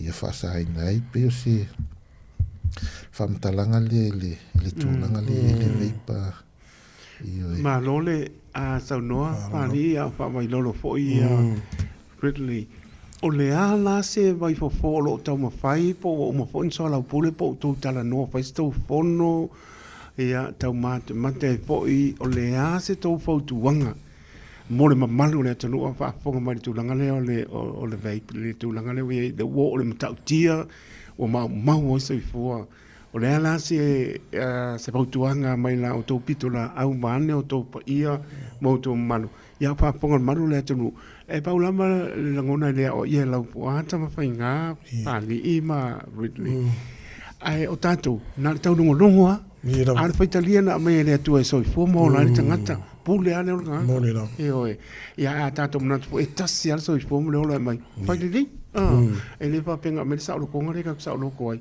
ale mai man me ano fa le ni poto mo ta mai pe mai ma fo tonu o le ala se tau se tu olalo o tau mo ni taimi i le manu le tunu fa mo le ele va pe tato fa tunu ina manu le tunu ai tato tu watu pe ia tafa a tau ne le ale fa ta pe o wo ta ia pu dar ka mo lo ma no fa fitai te langona taito le wa eta wa tonu ale ale ia le vala le apito sili na taua o le au nanga le fono tau lava ona tau longolongo. I le pa ia ma le mamalu lo tatu atunu. Ia whainga mena. Ai pena e ta ua se tai ua sola. O le pule faitalia lava le tangata. O tatu o nao ni au auna. e whapena ona taulongolono ai le pa ia male malo le tātou atunu. Ia al whatinonga la, ia e luna lava o le tangata. Moni lang. E le whaingo fia fo le tinga le minga taitu. Ia o le mea lea te whai atu e mai ia e wheme. Ia e vātu fo ia. Ia le ia sau whea. E pule au ia le ia. Pule ali tā malo matua ia. Agora o kolo mai. Ta whālungo atu leo tau tola tola mai. Ia ai matua ni e tu la fono. E le whai lao na ia whai akwa ia mana ia. Si tu pauale mea o le tā watu. Ia te oi o le vape. O le mele tamu whai, o lo tamu whai le au nanga. Ia longo, i tau longo i a tātou tangata. Ia awhianga te leo le vape. Nanga lewa, wa awhia. O New Zealand, mo le nofu sila fia. O New Zealand le tunu pito i sili ona mawalunga i le laulangi atua. I le vape mai le sfuro no tau sanga, i le sfuro whātau sanga. O atunu uma lewa whaitu la fono. O iai la tau ia e whaasai le vape. E pe o New Zealand le la e tuai. Mela na le family soifo, officer soifo maloloina. O New Zealand lewa mawalunga te lele. Ia pasene o la tau o tau mawhai le vape. Ai, i mai i whāna waonga. Ia o mea fuina i le... o ia la pata mo fai ngai le tātou atunu. O le tau longo lava i mātua. Wha mole ia. Wai. O nei fui vai teimi o telefu o whana upi ua. Ia wo whewhewhe nei mātua. O le whalongo. Ia o le whalongo. Ia ai. O le mātua lava. Ia. O le tātou lava. Ia oi. Ngā luenga lea. O le tau longo pe le whanau ia. Hawhianga i o le vape. Sa mātou whai le vape e awe i tangata ta mawhitapa. O tū mai lole mele le lua māsina tau luai. Ia, o tam whai loe tā o while tūlanga lea. Pau le mea, ia longo i tangata e wawe le alua le vape. Nai lo le ioi. Nai lo le, nai lo tapa. Mo le nofu sila fia e lau sunga taito. Ma lo pa tai o tātou lava e pe o tātou nā tau longo lava ma longo po i ina mara le toro ia pe o lo sau no po i tulanga uma ia la we po i pa tu tanga no to ia wa le tele lava na pe pa lo le stemi o le e batu le po tuanga po le ono i ke o mo ngase ai pe me ko nga kala e po le a una ko uma ia o ki mo le tala e mai po le tu lo po pa ia ma lo tātou tunu le a fia matang al tanto wa tata no fa mano si ms po le lo sautia ma le po ia no le lo fo le tunu le wo tu o lo ai no tonu lo mano ia le wo fo ina fo le lo so fo se tala ia le tūlanga lo ia fo la o to nanga mano fa tai pa lava ia sa mole tu pele o le na o le vai pele o ia o se tūlanga mata tia ia tu atu pe o to tapa pe ona sa noa ia sunga pa ni pa pe po ia Ridley ia mtulanga uma ia leila mo tato tadlia le pa pe o fautu atu se mele ngai tato mo tato uma ai lea o ia pe ona ta ua la ua e lea o ia la po ata ma painga baru sia ia la bane pa po mo le tunu tu atu yo au tapa mlenga fa no ia kali fo ia ula ko ia nga o ka ikale va vega ko ikale pa ia se pa ka nga ola io fo le pia la ko le va do pa ko ai wa mi o ko ngo nga yesu ha tolu na au ko va ko ika wa ko lo pe le ngu pia pe le au ko lo nta ti ka mo no se me fo le fa tu mai se lo fia ta dia ko ka ngole fa la ke le lo ma fo po le ase me le o tupu mai ia ta ka te mo se ka ri ma ne ia unanga umala mo to le selu atu ia la to nanga o auto ngan me le e muni o to na le tu te faia e lo se bi ngo to a bi nga le tu ono ta le ni manga ba o po ai to ma no fa tai la tanto o tu le na ta e muni au e me io fare pa inifo fule. O le kau o le whare li, le me wha i lo loa whare, whaponga le tunu. O le ase tūranga o lo o whape nana tala no i o tau le tūranga le pia whape suru atu anga tau pito la au nei tangata po ia. E mo o mea se so soni. Ia o wale whaina o loa, po se tūranga le suina o tai nifo, vane whaponga le tunu. O le asa o tau so soni, po se tū o lalo, i se tūranga wale o ta o isi tangata wou sa moa. Moni tau nang wala fuilo. E tau ngō fia tele sa moa, ai panganea. Ia e taimi e umanga pa i sa moa, sa waru sa o le whale mai. Ia pele pa peo ka vai, sisi tu si o tātou atu no. Ia no tu langa lawe pa pena, o masini e pa o ngā ina. Kara ka peo ka papa aika ika re pa peo ka vai mōralo. E se le mau lunga o lo tawai si o tātou atu no. Ia mare tu langa lo iai, mare tau mo whainga. Ina ia soi fua mano lo insi o tātou atu no. O le asep so soani ala o tō pito lau. E tu langa le so pa e atu na i o tātou tangata. E kukuri o sa moa pe. Vane e whaponga re tunu. Ia, o le whawhisiri, ia sunga taito. Ia le teimi nei, ia olo o iei le tau le promotion. Ia o i la tau, e sifuru tau, le sifuru walu tau sanga, po la tau le high school. Ia e whai fua nifo se tula wale whafonga tātou atu no. Pe ia e moni lava, ia ina i whanau, ia e le fia fio i fo mai nifo i o le whare a onga, o lo maua pele avanoa ia mātou. Ai e winga ai meise ai a tātou ta māmatina mātutua. Ia e mawhaiona lātou whafso tai, ia nisi o mātou au nanga. E winga, ia fsoswani, ia se mea tau seleni. Ia fsoswani whainga o oloa, se tuloa. Ai mo le sida fia, e iai fwoi ana ai ainga mo le sida fia. Ia manino lava, ia lea i tū. Taito, ona le whafonga mai tātou atu noo. Ai te le lau fsoswani o lo maua mai i le fono ma lau whaaro lava. Papari ia so whaopopo pe. Kaftai, vai le lewa ta ua vai le tūlanga lea. Mo le nofsi le fia. E peia nau i Queen Lane ia tātou lea mo ni a Eukilani. Le mele tau mawhai e o iai o nao le tau ngofie. Ia le tau mawhai a lai tuli mai le tae au fui na le ia e mua mua e kule kiu.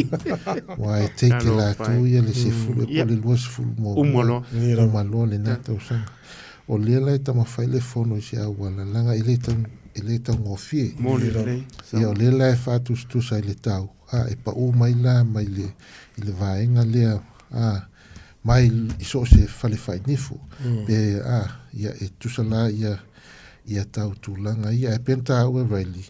I eifo ia au nanga al fono. E mawhai o na feso soani ia wā ia tātou. Ia tamama tina mātitu o lo whapena o na whaile lako community service no mātūlanga whapena. Ia penta ia e le whapela. O le mawhai atu na whapi whai fua. Ia ai tau ngofie. I tau ngofie e moa nei sosoani me le fono. Ia fo ia mo le tūlanga lea taito. Malosa noa pari pa pe po i le uso ia Ridley i le tūlanga no iai. Ia o lewa po ina nopo i tai West Auckland. Ia le sifi mai le South Auckland. Ia o lewa po ina maputa le pono malato po ea o nanga. O se au nanga e fia le loto. Le ngato lau ponga fia. Le upupo ane le atunu puli mai ni oli au ni foli. O lava lau ponga fia na e tali mai le pono na i o tātua. Ai mise o tua a mātutua. I le saupa whai ai o. Ia saupa si teine toi. Whai e le o toi umi. Ia e o na ia. I le whasa o longa le teime o toi. Ma aile po mai mare tūlanga whapena. Ia mole atu lava le whamaro ma le whapatai. E lo sunga po ima le tūlanga o lo whapena ana tau ngāru rue ai. Ia e le whai ngofie. Wai pe ia ngā Green Lane ma Middle Moa ma i a fo i ngāta puwai pe a ngāna ke vai i le i whalpai ni po nai pe o lolo i taiti tusa mai la tau i le teimi nei e a pa lai ke aru i private fo i e alongo e si le ke aru pai sau lone pa i e lolo ngā si le ale pa pe ka wivi a ke ala ma ane pa poka re tono wale umon e la kwe via pa tingi po a ka umone ka pa pe so le e pa ka wela ka vare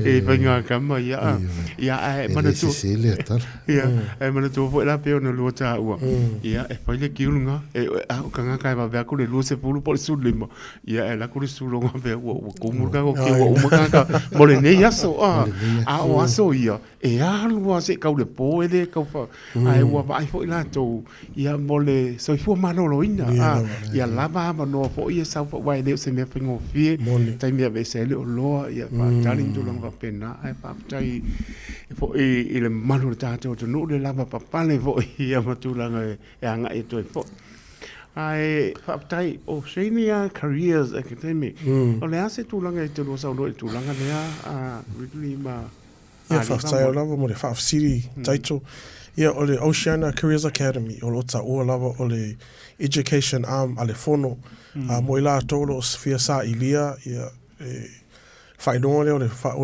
o le kamuta o le vali fale o lo maua i le avanoa i Oceania Careers Academy mo i latou fia saʻilia ia le karuinga leo o kamuta e ia le level 2 ia foi ma le level 3 o le level 2 mo le sila fia o le entry level ia o le level 3 pero nga o le si skip aku i lunga e mau o le nofanga o le Ivalua Ascot Road nga i Airport Oaks i Mangele mo le sila fia o le Ivalua Ascot Road nga i Mangele mau te talo atu le tātou atu nuku pa whai ei nisi e le o lo avanoa i su atu e mange e tau su atu i malo mai moa i ingaru wenga lo whai e lava i na i alma whanau a mei se foi o tātou tangata Pasifika pe o le Oceana Careers Academy lea ia malo o tau mai nei ia loa mai o foi i le level 1 a mo i la tau na waiana e whaafunga le tātou atu nuku ia ele lei tele se lea onga a pe o le foundation course le nga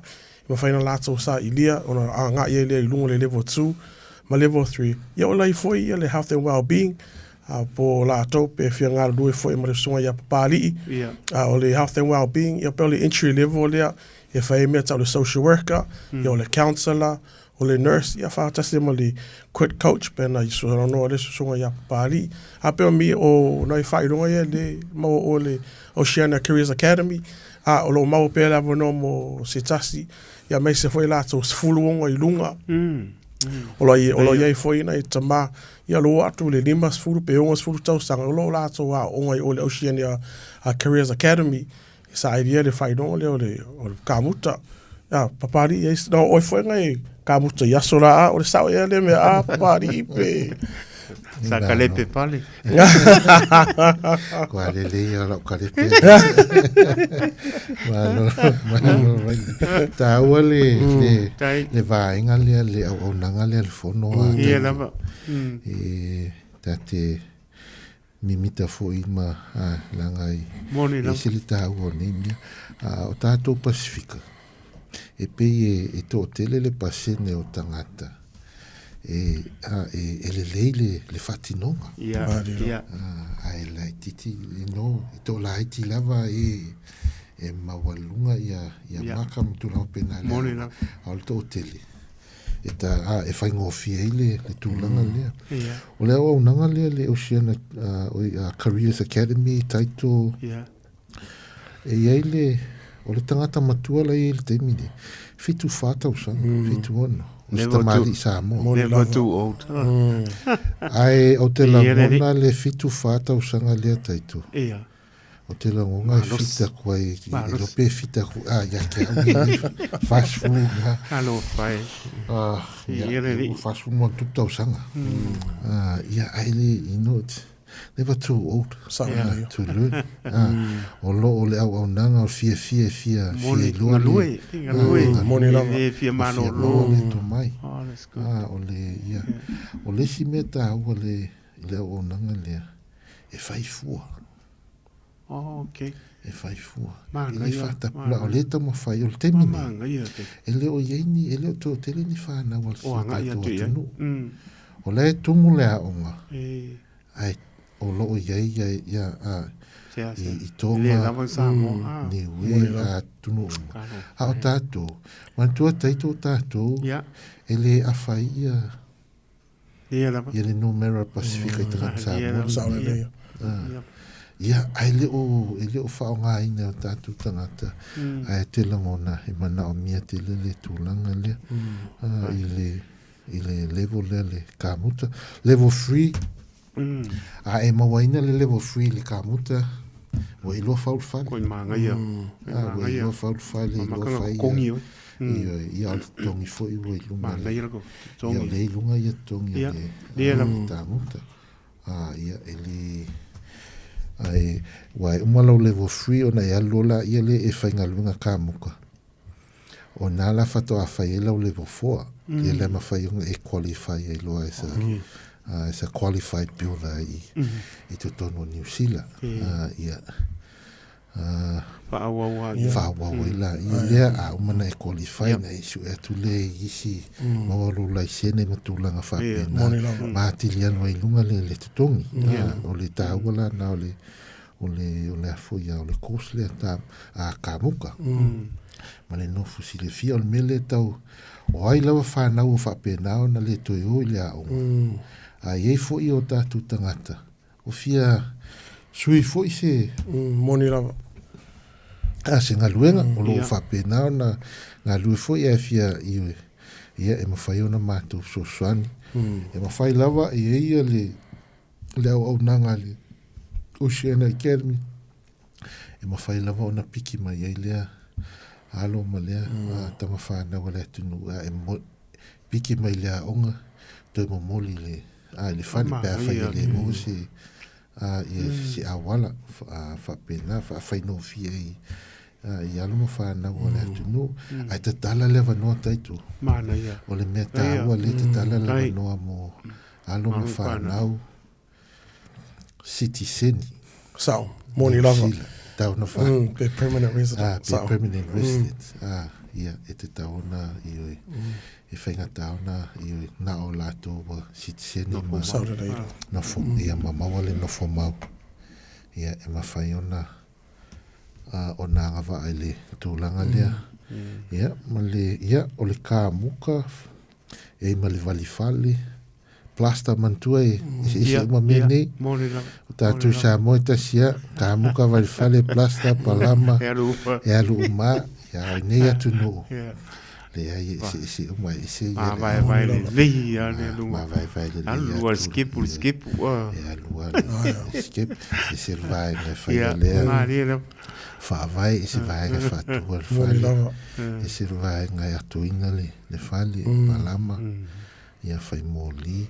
Isi fui latu e whai le finishing tatu le.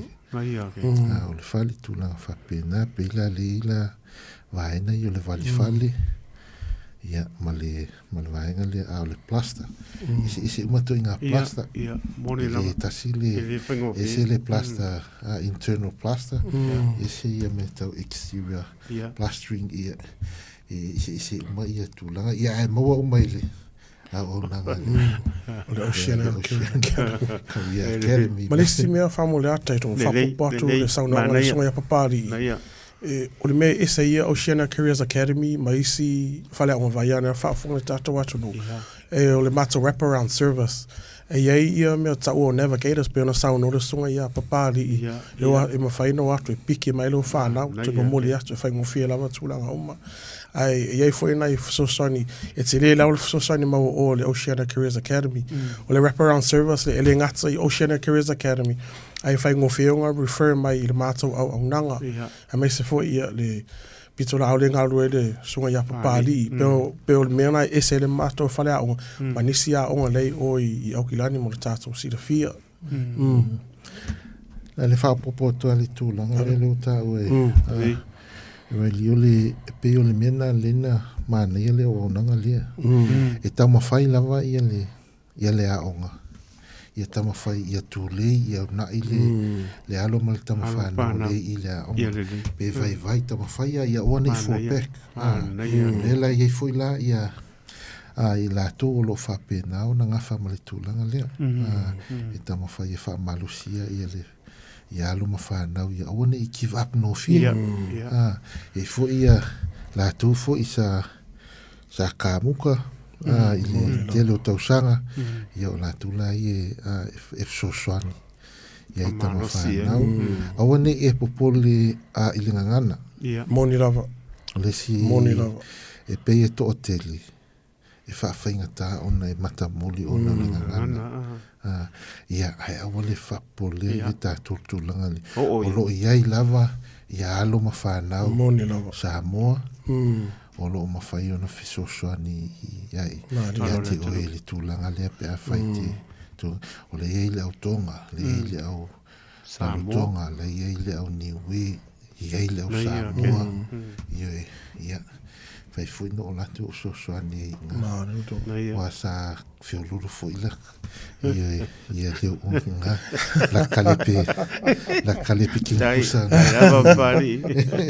ili tulaga lea o le ngara whaaloalo tai Malo pa tai sa so no ya che o lu nei po long pa tui la lamar pa ponga mano ta to tu ma tango fie ia pe po pa i lo po in pa mano si mano tu pe no lo sa lo po le i se ava noa e le la moa ai mai se o cosa si po le fa fua ia o isi cosa si fa e tango ta ai vai o i le fa fua mo mo fua piki mai ma ko o ke o po na ma sa mo le tu pele o le na uma nino ma tale vai fa ponga mai sa so no at fo ia ta mali ne o le tu no ia la to fo pito la o fo no ma le longo po i na ma no ta to tu no ina ia manino mea uma ina ia mawhai o nā ngā ia tu e mwha mano sina i anum whanau. E wau tau lewa ke le tūlanga e o ia i ale e mori mau mai. E leo tō tele ni anum whanau re tātou tunu o iai. Tele i tonga o ni wera o tonga. Au pe tātou.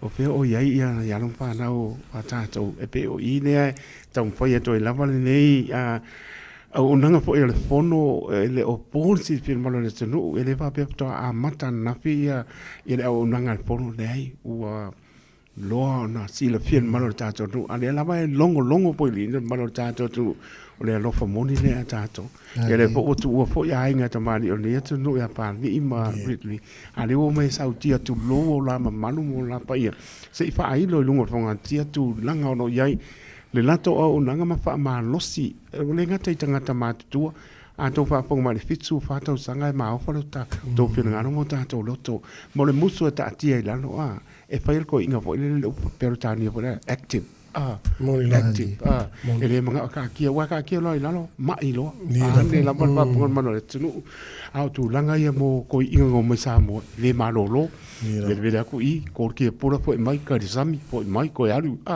le ala mai o mai nei au te ofo fo la u ia lo le tunu le pa ai fo nei ta mama tua ko so le lu tauna o le lu tauna mo tanto uma ona i o tanto tu au to e to ave coses ia ono le musu le ta onto mo tu langa va me mai ngas ia e fitsu fata sanga le ta o e pali marili ia te o e val kursu ko sa ia ma tu orto i malonga ma lo si lo i a va mai le si kursu lima ka sanga le o mo le wala fiero lo ia le le fese kursu e ma tu a fo le lo e mo a fo le lo zo ia le va pe la bontà tutta la noa pali ma ritli e le o ia lau po atam fainga ai tu o tu pe o tafan malo ta to no ata o ne ai se me ta u le na mo le no mana yo anu pa no e me so tanga ta matua e le o ia au le popole le ngana pa per tani a le o ta tino solo te mano au le popole le ngana la ia o so sari pa o me o le o ia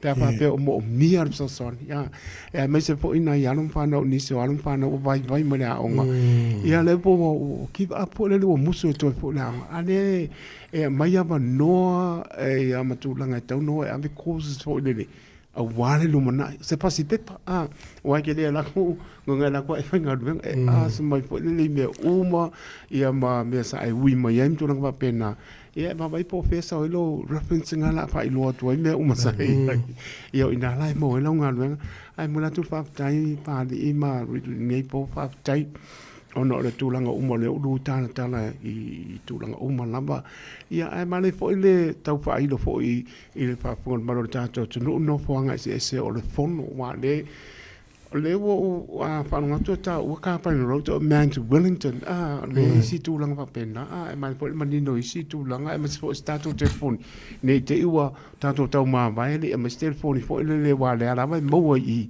ai mane to e fa ilo pe a wale pa ponta po malo tato tunu ia male nga fa alo tato le tau ma vai pa mon ia fa tsai lava mo le fa siri taito ia o mato no whanga i o Aukirani Sisifo, e o le whātasi tasi Alderman Drive, o e nā i le manga whāna, mai ana whaafunga tātou atu no. Ia, pe atu i sisi tūlanga whaingofi, i o talangi o le Pack and Save, ngā i Henderson, lisi no whanga, ia mo i la atoe whaingofi i le taulanga, o le tolu Wyndham Street, nā i whafsanga i le lea ma le malu a St. Patrick's Cathedral, i nā li taulanga. O lesi, lei o i Blockhouse Bay, o le lua i wafitu Blockhouse Bay Road. Lua i wafitu Blockhouse Bay Road. Ia malu le lesi no whanga muli, o i Manureua o 7 Halva Road. I Manureua 7 Halva Road. I Manureua, ia whafsanga i le leilava, ia ma le whale leo se i tūlonga le whafonga tatu atu no. Ai o mato no fuanga na ia mai se fo il mato regional office pa ai o no fuanga o mata taua ia pe ona ia fai ngofie ona sa i pe mana mia lava le so swan ia mai se fo il so ia papa li ia o lo tele ngalo do ia ino fuanga mare na ia pe fai ngofie mo ila to ia fai nga sa i lia lungo le upenga ta fai lang o le www.thefono.org o le www.thefono.org ia po le mātou numera o le ovalu selau tolu ono whāwalu o le ovalu selau tolu ono whāwalu o wala whaingo whiana o na whafso tai ei ia a meise foi ia maua nei tangata papari pe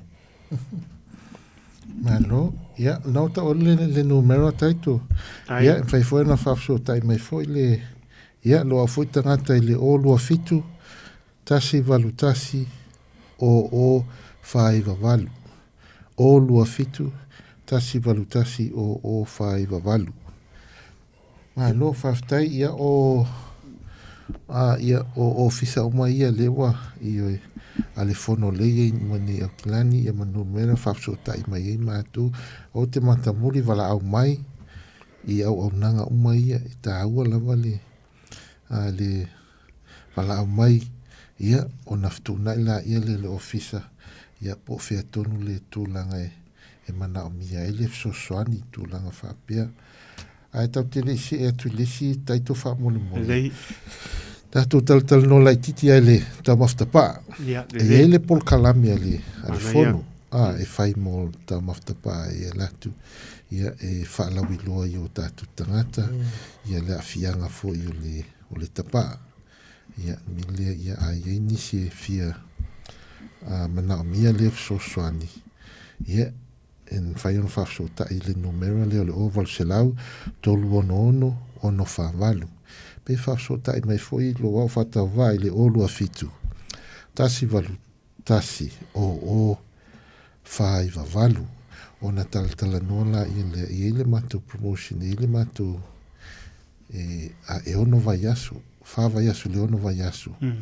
e ma fai ona fisosoani atua i le auta mawhatapa ia e fa pena sosoani i wale le peata mawhai o ia e quickly smoking tam whai e wani tu ito ta mawhatapa le tūlanga lea e provide umai le service lea le smoke free tūlanga i fuala au e mana o mia ia me tau pulkamu o patches o lole lozenges e whaona ia a mea e leo ni pulkamu po ni lole fui ngai miki pe o mea maseni o tisa medications o fuala au i sosoani e le i o tātu tangata wale i le tamawhai le i la ngā le tamawhai tau fia le tamawhatapaa taito e foi le vaenga mwhaino sosoani i groups aina o nganga i whasota i mai ia i mātou i numero na ia ona mawhaile ona mātou atu whaile presentation ia ma wha malama foi ia tūlanga ia i fui nei si eleni eloni tupetele e fui nei si eleni whai ona whesosoani ai i o tātou tangata tūlanga whapena o le tūlanga le i le tau mawhatapa a taito i whafsota i mai mātou le numera lea pe a whai manau mia ma le nganga e tumu le whaaloalo. Whamoni mole a taito ona le e saulava i la saunanga songa i a papari meisia e le tūlanga lea o mo i tātou e ka le sia maisi peo o isi sports teams o lo fia malama lama le mātou au nanga whamoni mo le whafsota i mai o ma songa i a papari e whaingo whiona mātou atu ma whamalama lama ia peo mele tātou whasore nei tūla so e whamanatu atu ia ri numera o le o valu se lau tolu ono whavalu ia po le o lua fitu tasi valu tasi o wha iwa valu i lusunga ia papari ia po olo le nei tangata i le o lua fitu valu o lua iwa tolu ono o le o lua fitu valu o lua iwa tolu ono ia whaingo whiona mao atu ia ma wha amara malama wha lau tele nisi tūlanga a mai se o mo tātou e kāle sia ia a mai se foi ia e le ngata i le ina i tamama tina o lo whia mara malama i au nanga ia le a watu le mātou wha ala patonga ta ule fono.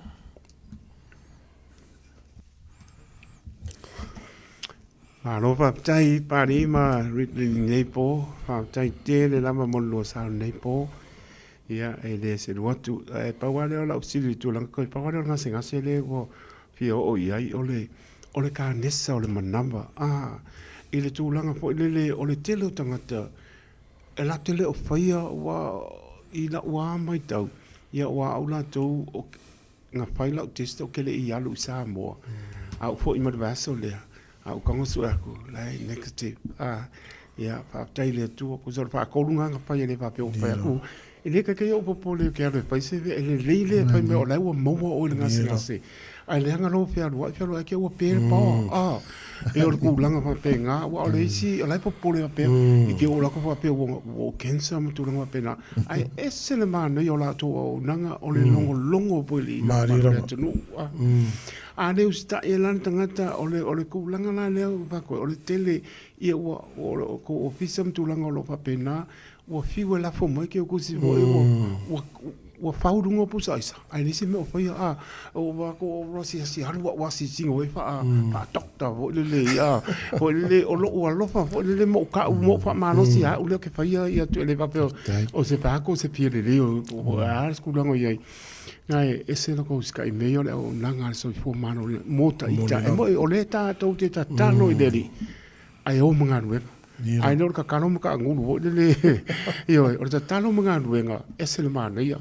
ai le o ka kano mo po a pa ko e fa ku ia le ka ne so le manava ai le mse be lo fe ui i ke o pa pe o kensa le la woki ku lo wa ko nga la ngona nga o ia ta to e o po la me ko vitile ko ke le nga ka le pa mano si ala o po le family ko e fa ngina ko test o le covid ala le la wa ku wa le lo fanga lo so atanga ta le la so ia ma so e o la lo wa tono e ka le siam fa la putong o lo le lo fa le na ai ma po se do sa no nga mu le tu langa nam pa tu e po ma ta tu ta ma vai ma ngang fa lo pa i ma rit amol mo ia faftai mo le fafsili tai to te o ta wa te le ta wo le ia le fisili matango Philip sili le tu la fiafi ole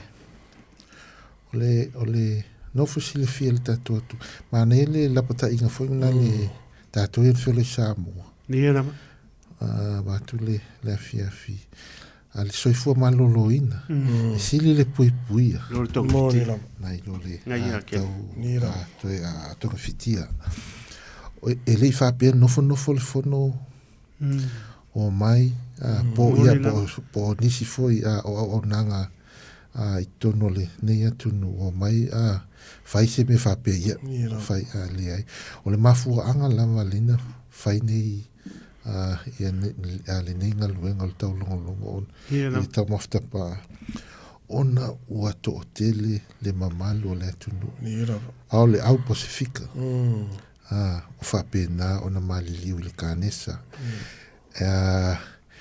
ia ele o ma ua la ni fo mai tamai ali ima tamai tai forma la tuti tala noe le loto le o le kanesa mātou ia noni au nanga ioe i le smoke free ma le tūlanga au nanga tau soifua maloloina ua to o tele le numero o Pasifika wafia i le kanesa o le o Samoa pito i sili na to o tele i tono New Zealand e le afa le numero o Samoa i numero tato so mai tonga ma isi atu no o Pasifika le iei nei ai e to o tele le numero o isi atu no o Pasifika o le ua e faisi aki ma tūlanga ia ma tama fai au nanga ia nai lo o tato tangata ia o le mela leo le tama fai la leo ma o fui nei fata wa e tau longo le tato atu no ai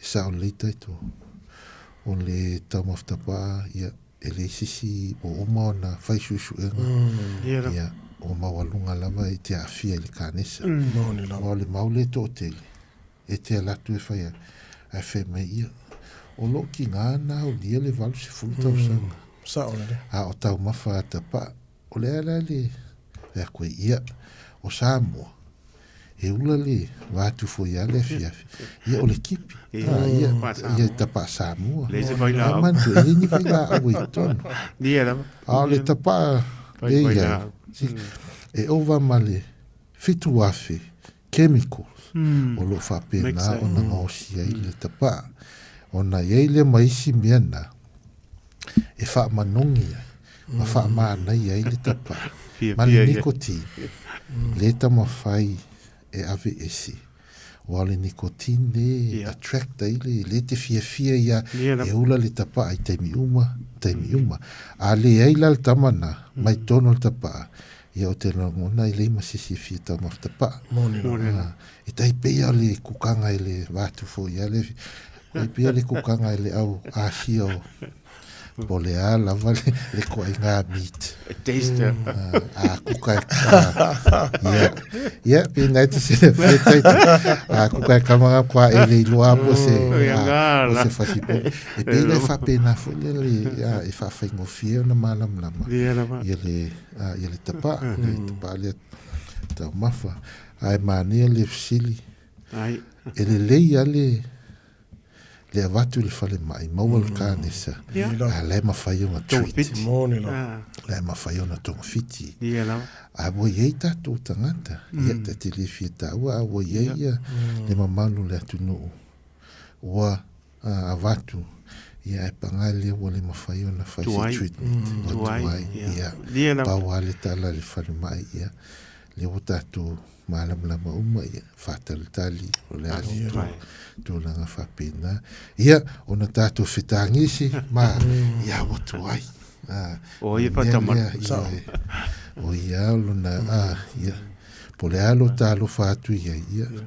a o kale lope ka kei koe non whai a kuare mea ua ki manguia lau malanga ia pe ia manuia ia lau malanga are whātasi malori whātasi malori whai e lori e kere e usika ia pe whapena le nganga o le nei po kalame ia o ngā lava le ia le tau longolongo moni lama ia o tātou tangata au foi tō te wheitai ia a ai mai a ma o whapena o na masa vali atu ia le kalesia whamai mole ata mai ia ata mai ia mele maua mele taitu ia e te whai atu e tau whaali atu le pokala ia whangata mea o ile amata o leo ke ula e le ia ma se me o kupu ia tia o le au ke maa losi ma a watu fo ia tale mai ia whape ia ni lei au ale tu ua au ale mea o tau longo ia e ulangi o ka paase ia pepa se kare ki se fulu fai se karko fai au ale popole fua pau ale mea ia mana tua upunga mana tua ia nga le mafaku ala longa nga ma tua ala ia le pule feitalia ia e tatia pele Io i le tangata lava ia. Ia, pe se whamtalanga pupule. Haili, eisi si me te whiwha pupu ai. Marora so. Ia, te lingona. Haptai, koe pau ale, o leo waku i hapoi. Ka male i ata pa au nonu, namdau unu loto mau. O le pai mai whaamore mole i alu sunga, o le ka umarika muka mangisi, ai whaamore mole po i ese whai ale tise e kōsisi e te dua mention mai i whaamore mole. Ma no whawhetai. E le taimi nei e ngā o le carpentry, ngā le building nei ei, ma le health and well-being. Ia, moi lo. E ia kōsis le whamalulu atuai nam lau ulu. I le tō langa le mo le whawhisili. I se taimi o i luma. O le au nanga o le ia o le whato a mata le. Been 2 years now. Yeah. 3. Be fire, so. Yeah. So, o sa valne le tolu tau sanga pe ia o le whato a mata le aonga le whaile level 2, level 3 le carpentry, ma le health and well-being, so me umala include kongo carpentry. Ai le o iai le palama ma le whaelitise, ma le whaafisili. Tātou te talu, atono eo atu le tau sanafo. Pai asa o nere. Wa whaapopo ia isi kosisia, ia ole a mai mitinga fwoi nā le fono, ale Oceana Academy ia taitu. Ia tama whai iai uma ia trade ia kongo o le aunga, o le nganga whaanoano, ia sisi whaafisili. Ia, ma alo whaapitai, te tono le wo o mai si ui o wha moe, ua madie talinga pa longo, ia mesoi whaaponga maro le atunu ubane, whaaponga maro le tātou atunu, o le mana ia o le toto e matarata noa, ia fia e fo isi e talio mai, ia whaapea tātou te opo le ua, lo loto al tu no tanto le lungo ka ko por klan ya ni mana ya ese talia no e lo fo tangata pa tau va kalia malanga nga pa tai ya ele se luatu ya o lua pa ni marikli on le po ya anga le pele ri ya pele na lofa ma pa tu mawina pe le ata mai anga va o po ele li ya nga venga le tato te paia mo lona vi inga pa tai mo le pa no lo taimi ne po le walu le tu lau lo pa no ina le tai au ko ko to e se ko pe ko au ia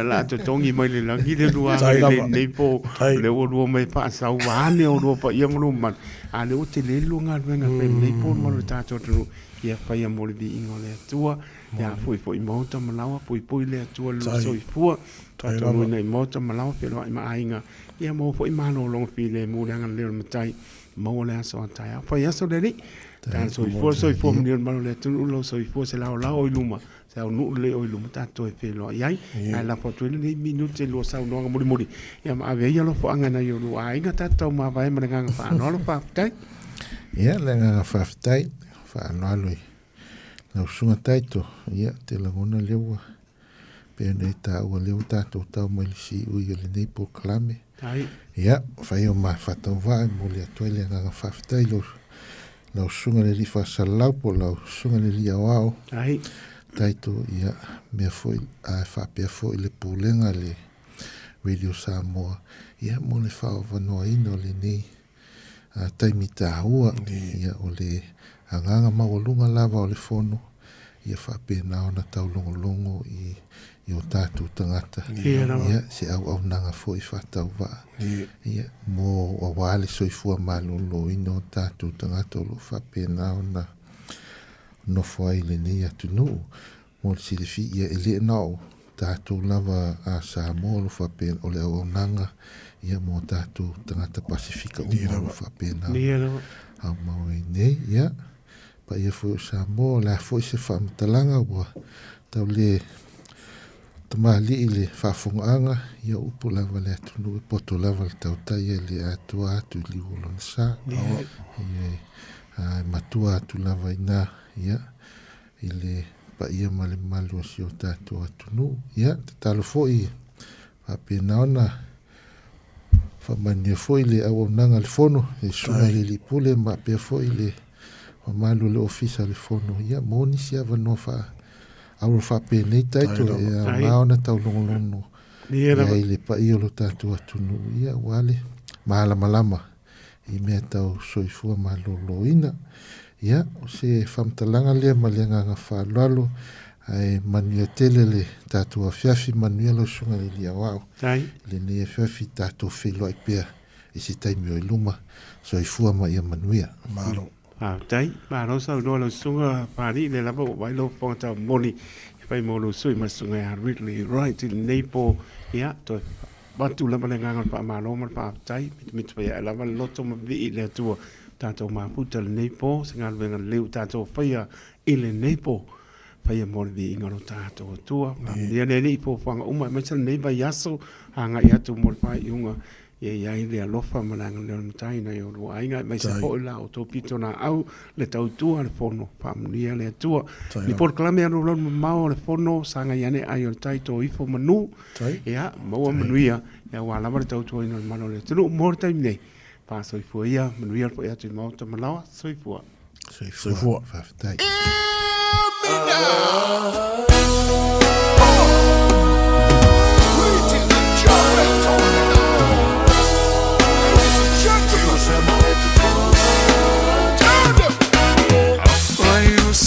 Se awa lofa itu sia ini upu yang awa yai langona se wa pele iloto mama natu au ni alofa anga i ainga mawo ayani mafutanga wala yo mao usu se se malie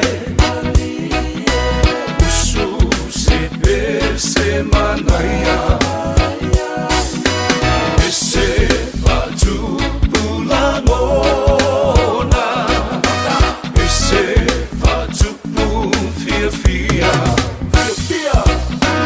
ese famanu ailangona.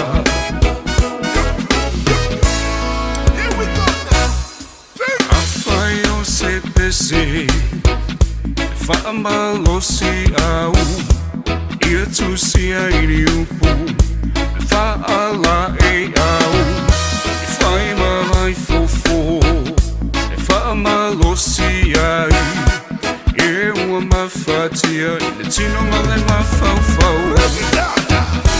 e uma mafatia ma tu ale tau lau se malie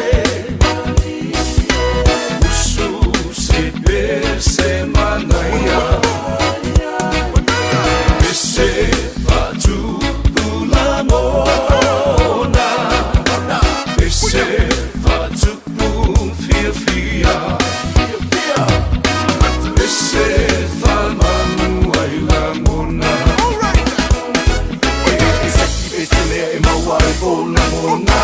Somebody a feeling like so for check it to the left, check it to the right. Lift the record you see take before I write. So my lady best there and best vibe there. You are my from fang I fa a lily you on there. Put your hands up in the air and say oh yeah. Usu se malie. Usu se manaya. Ese batu bulamona ese batu fia ese famanu ailamona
Ila umalanga lea ua fatia ileala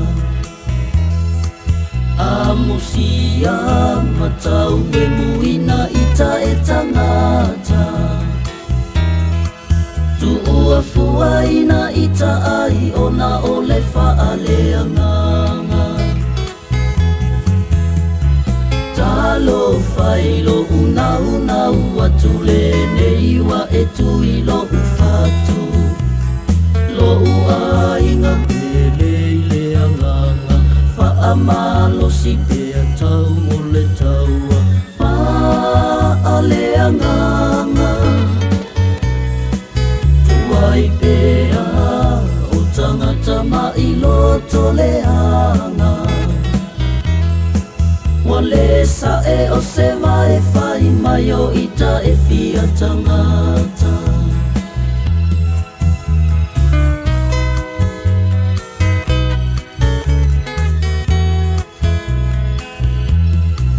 Aya lava o si una e tau au si O lea tingi ua sai tia ele fili O ai e a e sapai a o ai e a fisi Se wata musu ne i ai ulutuana ita isi Talo failo una watule ne iwa etu ilo ufatu Lo uainga peleile anganga Faamalo sige tau le taua Faaleanganga Tuai pea o tangata mailo toleanga Wale sa e o se vai fai mayo ita e fia tangata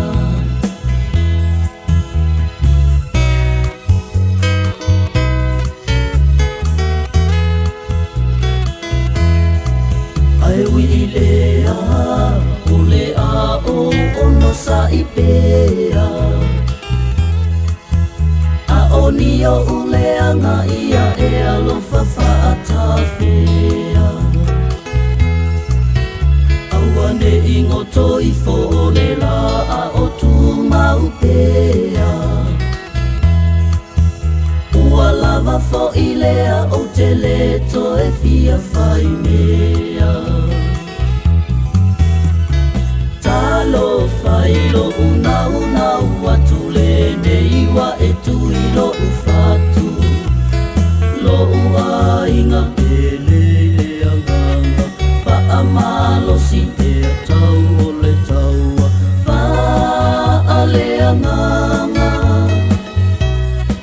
Tuai pea o tangata mailo toleanga Wale sa e o se mai fai mayo ita e fia tangata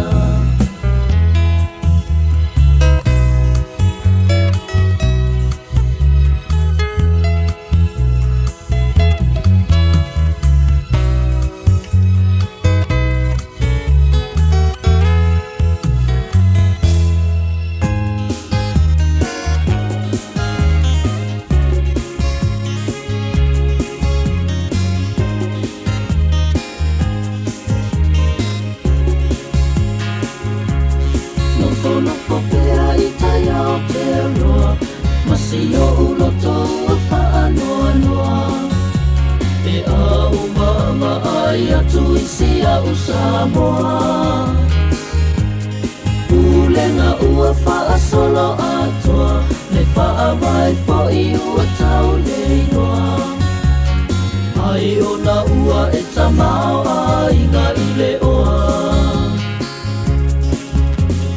Tumua pule ai ngā mana tawa Tanga ile sami ua so o le masa Toe liu le whaau tanga Tangata ia o la male fia fia O nei aso so whawhainga tāle soifuanga.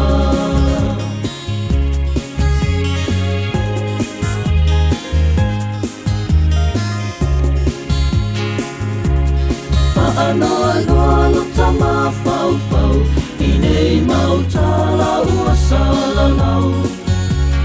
E ua tātoe o oia sa wha pau pau. O le malo mo tangata lau tele, o tangata po I le pale mene. E lango lango mai lo tātou sai whau tele. Tumua kule a inga mana tawa. Tanga I le sami ua so o le rasa. Toe liu liu le pa'au tanga, tangata ia o la male fia fia. O nei a so a whainga tāle soifuanga.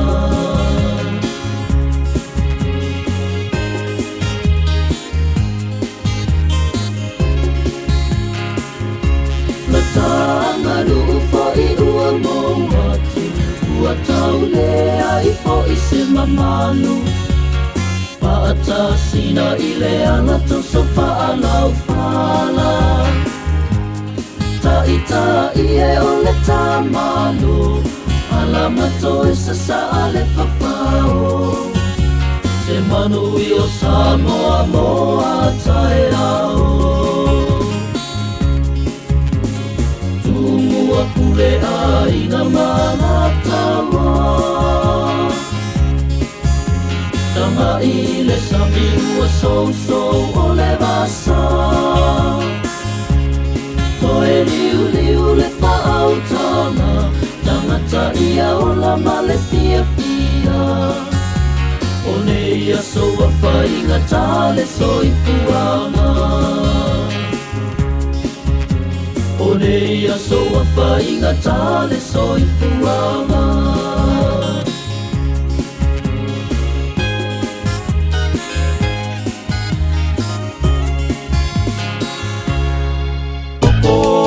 Koko samo, koko samo. E mana ya olo na manongi, inu le koko samo. Fa'ali fufai a toma pili ka kitu. Koko Samoa sili sili le manongi, e a whaapa ue le Samoa moon. A ile apa sa eule na palapa, ma ai whaale leine I e palapala. Koko Samoa, inur koko Samoa, koko Samoa, manongi koko Samoa. Fa'ali fufai a toma pili ka kitu.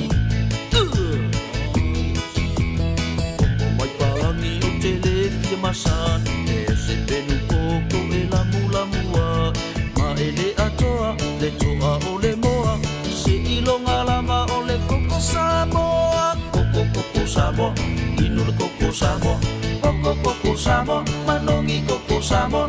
Fa'ari fufai atoma pili ka kitu. Le koko Samoa, ua sili le manongi. E a whaapau e le Samoa. E no fo I le falama sa eule la palapa. E tafi taimi uma e mamane palapala. Koko Samoa, koko Samoa, koko Samoa, koko Samoa. Le koko Samoa fa'ali fufai atoma pili ka kitu. Koko Samoa, le koko Samoa, koko Samoa, manongi le koko Samoa. Le fali fufai atoma pili ka kitu. Koko Samoa, inu le koko Samoa. E mana ya olo na manongi.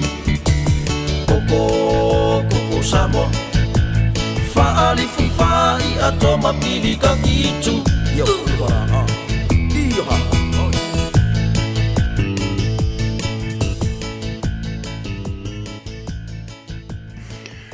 Stephen Manie, Joe Wiley, Yor Kok Samoa, Pewole Tars Pese Manie, Tunga Fiu Semole Spunga, Le Poya Fiafi in a Ua, Tula Maritato, Tamisu, Banamura, Biduce, what Island Tula, Eva, Totua, the radio Samoa, Lima, Eva Torua, Momanato Manu, Ilota, Poinga Samoa, Motam Lao Sound for Malo, Longan Manu, to do, Ya, and Lady. Malo longa le nei po mai at por clamel pono pe ona pa no me vo time sunga pani itu nganga pe po sunga Ridley right ya pa pongon malo le ta to tunu nisi no fuanga ro pa penan pa tonu ina la nanga fono tolu Wyndham Street e le city yo longa tonu le mu ala city le street le tolu Wyndham Street ya pe no po le Fantas Dusty Alderman Drive e Henderson Fantas Dusty Alderman Drive e Henderson.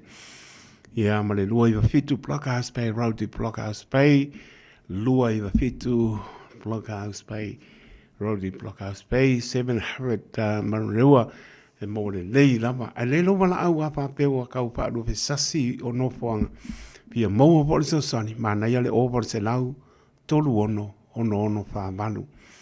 Ia kuan waku ngaupa ulupengi na loa ngalong kusi. O varu se lau, tolu ono wha manu. Ea mana mea alofa le kasi, koe lau kasi ia. O varu se lau, tolu ono wha manu. Ia pete mala au po i le sunga ia. Pa le itu nganga le orua fitu tasi varu tasi o whai wa manu. O le orua fitu tasi varu tasi o whai wa manu. Ia po le sunga ia Ridley Wright. Ile orua fitu valu o lua iwa tolu ono. O lua fitu valu o lua iwa tolu ono. E le patonu ina le au pengaro nga pa ia le tua. So se ka le sia pe ape o maumane programi. Pa manosi na ialong pānau po ia wale ini ngā nuenga pa mole mole. Pa mole mole pa manosi. E meso na yo tātou wahinga pa manosi ialong pānau. O le mtua manei o le avanoa kōsa se ia paifua. Ia maua e pole pas pepa. Maua le se leni ia au ngai na yo tātou wahinga. Le labar pa manosi o le ngata i tonu wahinga. Ia pia manatua foi tu lou lava le au pengarong pa ia le tua. Pa manosi atua i foi.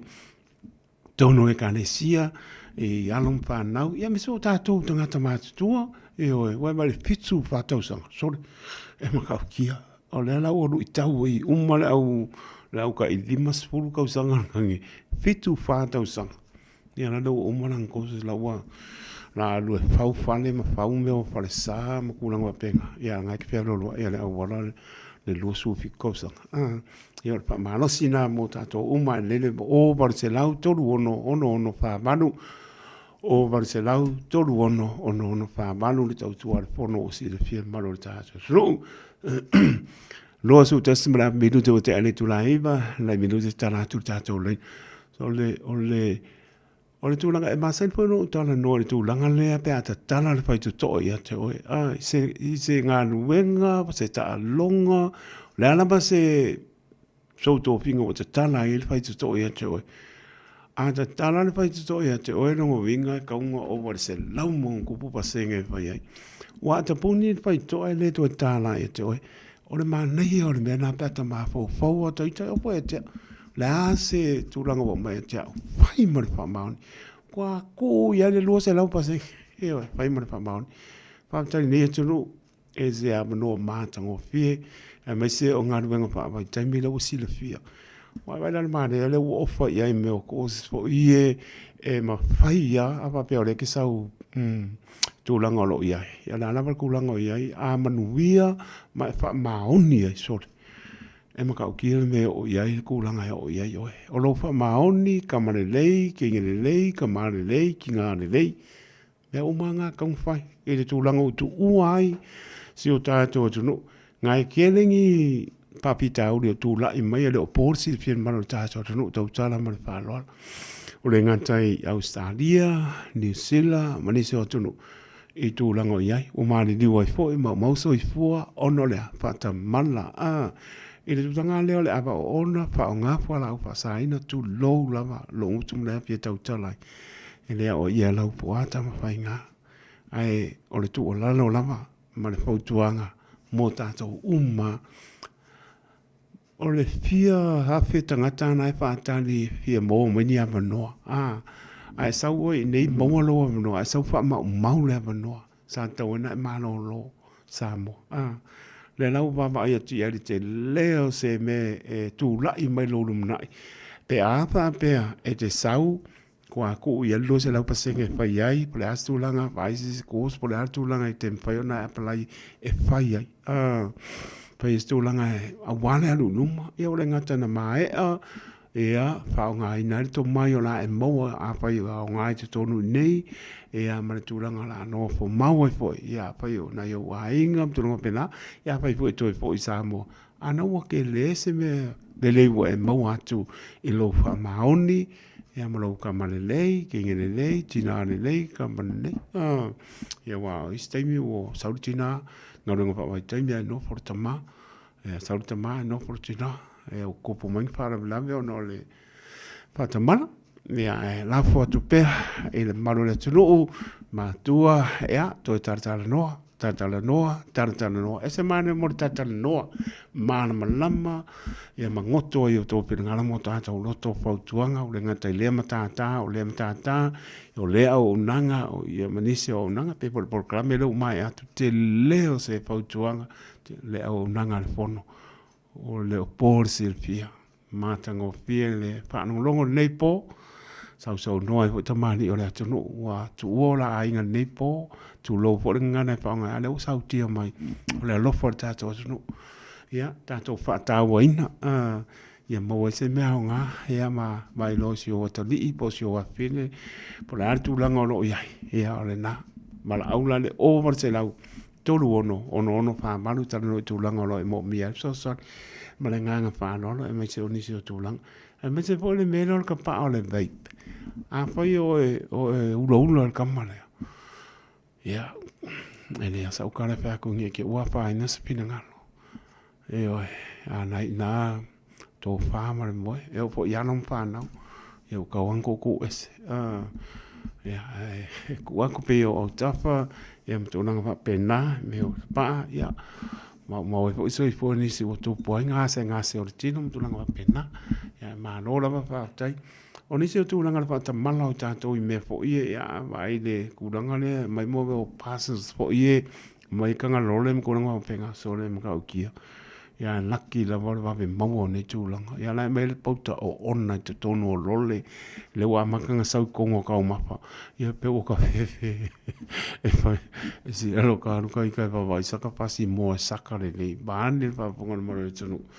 ia matūlanga o meo whonga tau mapa le maro le tunu, ia mai se o loa ia mai whapo, ia wae le o sila ia i oe, ke le o wawa ai ia le taimi e whai e le tāpenanga e mai, ia le lapo mai nei, ia le tupo i whanau lawe, e whaaptai le lopo le rii, le wawe le nganga pa ia i nei tangata ma wai fuina i along whanau e le i o atu le onga mtau tia, o pasa zinga mai e meo lole, o umana, o kore pauka, whasa inga, ia kusone maruanga mturanga pa pena, ia pe lavona, po le fautua ina lama mo tātou uma lava, ia o le tatano lava o tātou matala, e mea uma tātou ti ai, whamoe mo i le tua i lona lama nganga pa ia, so soani sili le mo tātou, ia e tatano tātou matala, e pa maro pa tani mano le turu, e nei po, patalo pātu le sungare ia wao, ia tanu masa le panga a Pineru,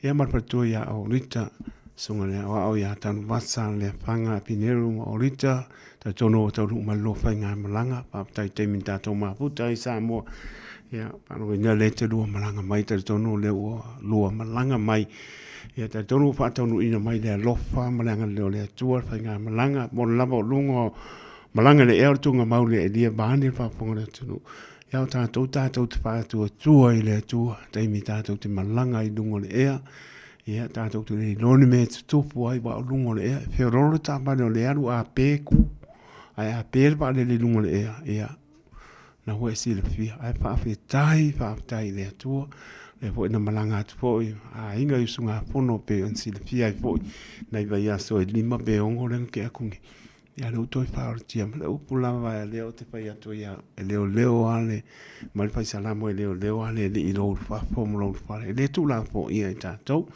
ia i lātou umarama pai malanga mai ia whaatalo whatuai tau tua le Radio Samoa lātou le taima lātou le ea lātou le whaatai le atua le ua tātou whiloa i le anga le leo nutai whai ngā malanga mai le tu ma le tu mai se malanga mai si o tātou tunu whaatalo patu e lau sunga e iawao tanu basa le panga pineru ia marpatua ia o lita mahanol malanga manuia lofa tele atu staimi e whiloa i le lofa malanga le nutai mahalola wa whaatai patua ia ana sana ese tan basale panga pile malo le mai ya ma mete ya ma yo la to wainga ya ma lola le manu le tru e le nei po no tala tu ta to len ta no pat fo i so tu fine ano to vale ya mo lo na so fua len fa to no ina samo ki am pe kawi le mo ka minga ko ya lo tele antu patua to vale ya le wa a to lo rufu ta sa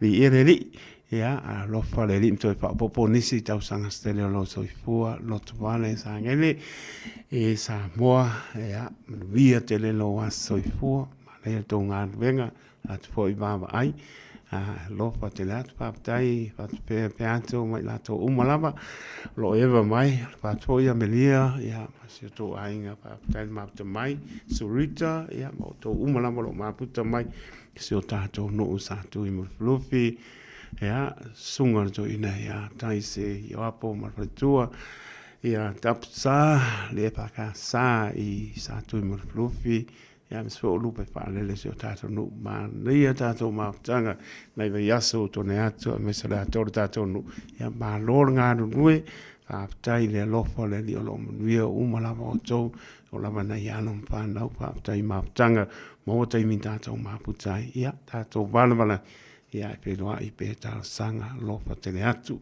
o to uma lava ana o tala tato le na tolu pitu ta se lima i patolo no na ya bala o me na ya lo fa anga mo po ya tato mano lo ai ma le nganga a lo ano ya via la ma fa sanga mo mano tato no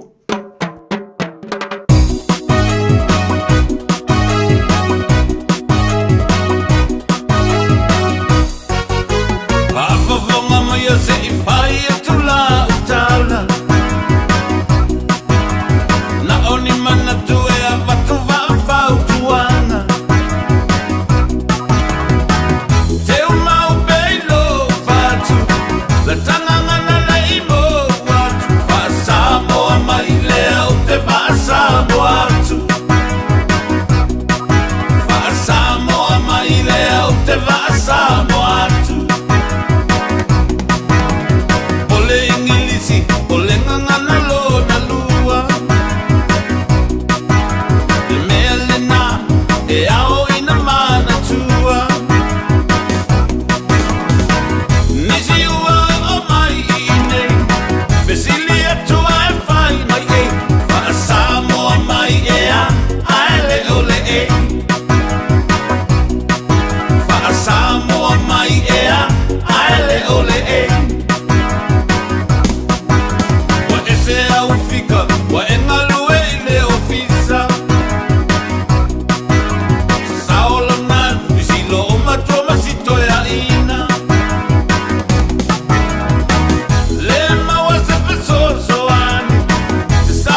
mai. Yo ni fa sa mo atu. Le ngang fa ron fa tala fa tu lo fiong le au. Ma pa tu e Yeah. lili ma lo le so I fo mia. Ma lo fo lang. Gava mo lo wa vangoa. Ia. E mo mo la vanga mo ria ko lo fa anga fo ngai po fa kai ko mo sa vangoa kal ngoi fo. Ai. Ia mo ria ko lo fa anga fo in fa mo nga fa anga u. Salo sa ngi fa se ma lo longa. Ma kai leo. Pola en ia me sionga ri o le mongo lo fa ngai ma do ngai po. E fa pe fo inga mo ria ko lo fa ngai si wa fingere ko isten mo pe. Fa mo ia ku Sera mo lau ka longa kaya. Yo, o kaya le fusuanga lo wa finga. Oi, kalo. Yo. Ya, ale mo ka sanga ku ya mo ia fa mo la sa kaya. Sera. Ya,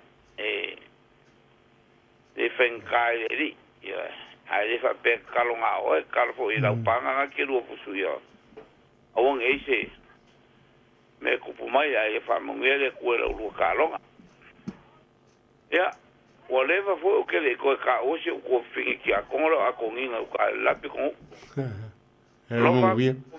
ya ki o mar fa ngau ya fa pe u mara o ma ko ya vai pua pe al fangi mare kinga ya o i mar ko fingere ya peri o idea de peri o oi pukauma Pe mita. ma pe mika e ka kele pe e mika pa ka ole rida se ma I. ya fa manguia ka ko ngai po ya mo se mo nga malolo ma se file mo ngai po marulu ya alo fa ku foi isio usole ole asi ko fa le fionga ya asi mo kuoma nga finga correct fa pe foi klinga ya filma ma I guess yeah I may se foi o ya o ama ma sangi foi lungo le ya fa si di silia o lo fa kai ko o mi sia de va so da fa mu nga o mai e lo wa finga la se fa nga o se uso o ngi ka pua Oi. Ia. Sao le ba so le tele. O sanga lo wa o se uso. Pe ia o lu fu limo. Masalo ale lu fu limo ka. Ya me fa kai. Ia. Ang o ma wa kwale I fa sala nga o fa pe. Oi. Alo. Alo pai. Yo ara yo por ya da so nga le ka ku ka Ka ngu mai, moni sa no anga ne ka ngu mai. Ia. Ya mo ria ko lo fa nga I lau. Tai. Bunga mai al fol por kala me ya kau kai ri kai me ko ka ri wai ai nga Ai la ma. ya pui ama mo ki o au I sula nga lo Ai. ya ai fa ko Ai pa li. ya Le la ku le o fa la o ti ta ma fa e ma lo ai li.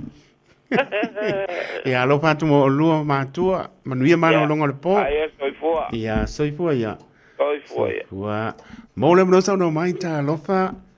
Ya, malo la ba malanga manuia tato. A tai, venga le pa tu a por tina fo ma no fo lo sa la. O a mai. Ya, malo la ba ia ro manuia la ba tai de ro fa malanga ne o ne ni. Ia ne di nai ma nu ia o tina ma no fo al. Ya sa mo Ya, ya. tai o ma wala ba no ya e ba fo ina ia ro fa anga mo pa na. Mai to na ia inga ya. Ro fa tu mo tupe ma di se ma pa na tupe. Ia ro fa tu mo ro. Ia te fa ma ro nga le ia te o mto picture ro pe nga te mo no tino. Ia ro tu te fa tu to le di e tu ra fo ina oe. A ro fa tu mo ro ma pa na.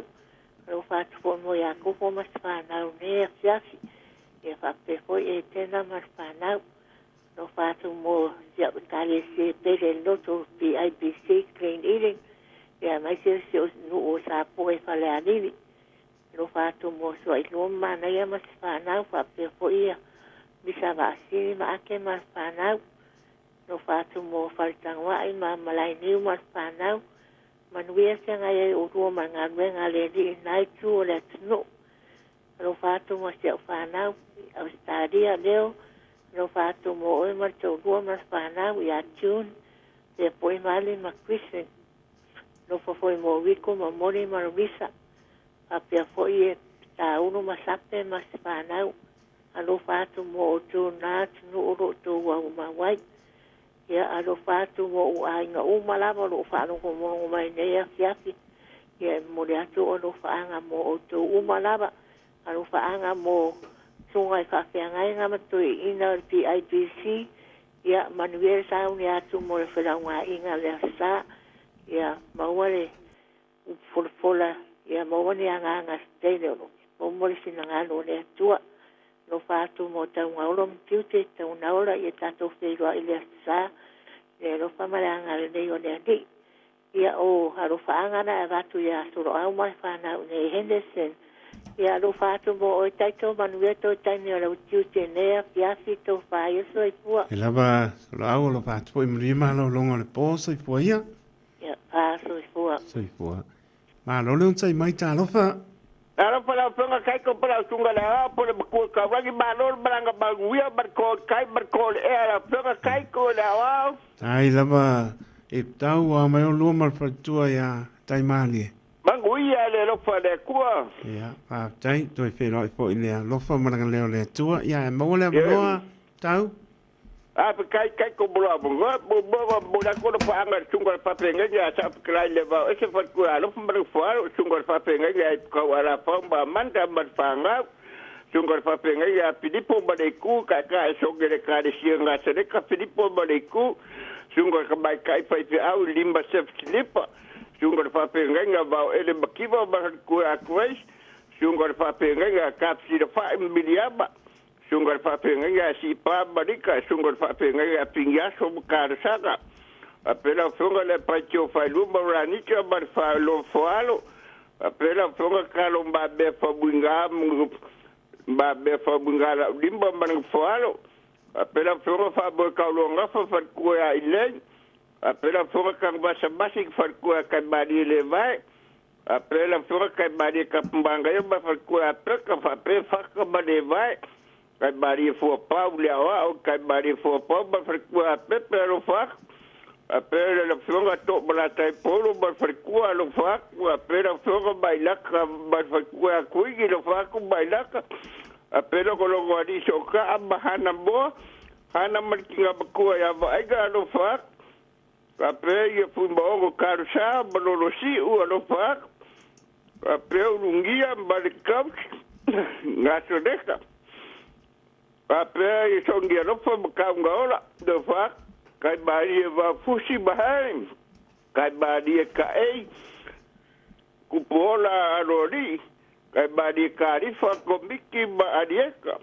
kai bari singabe ba fa ko ya pontu ato apa kai bari rote ba fanga vese de balu se egi ba sia balu bengi ba fa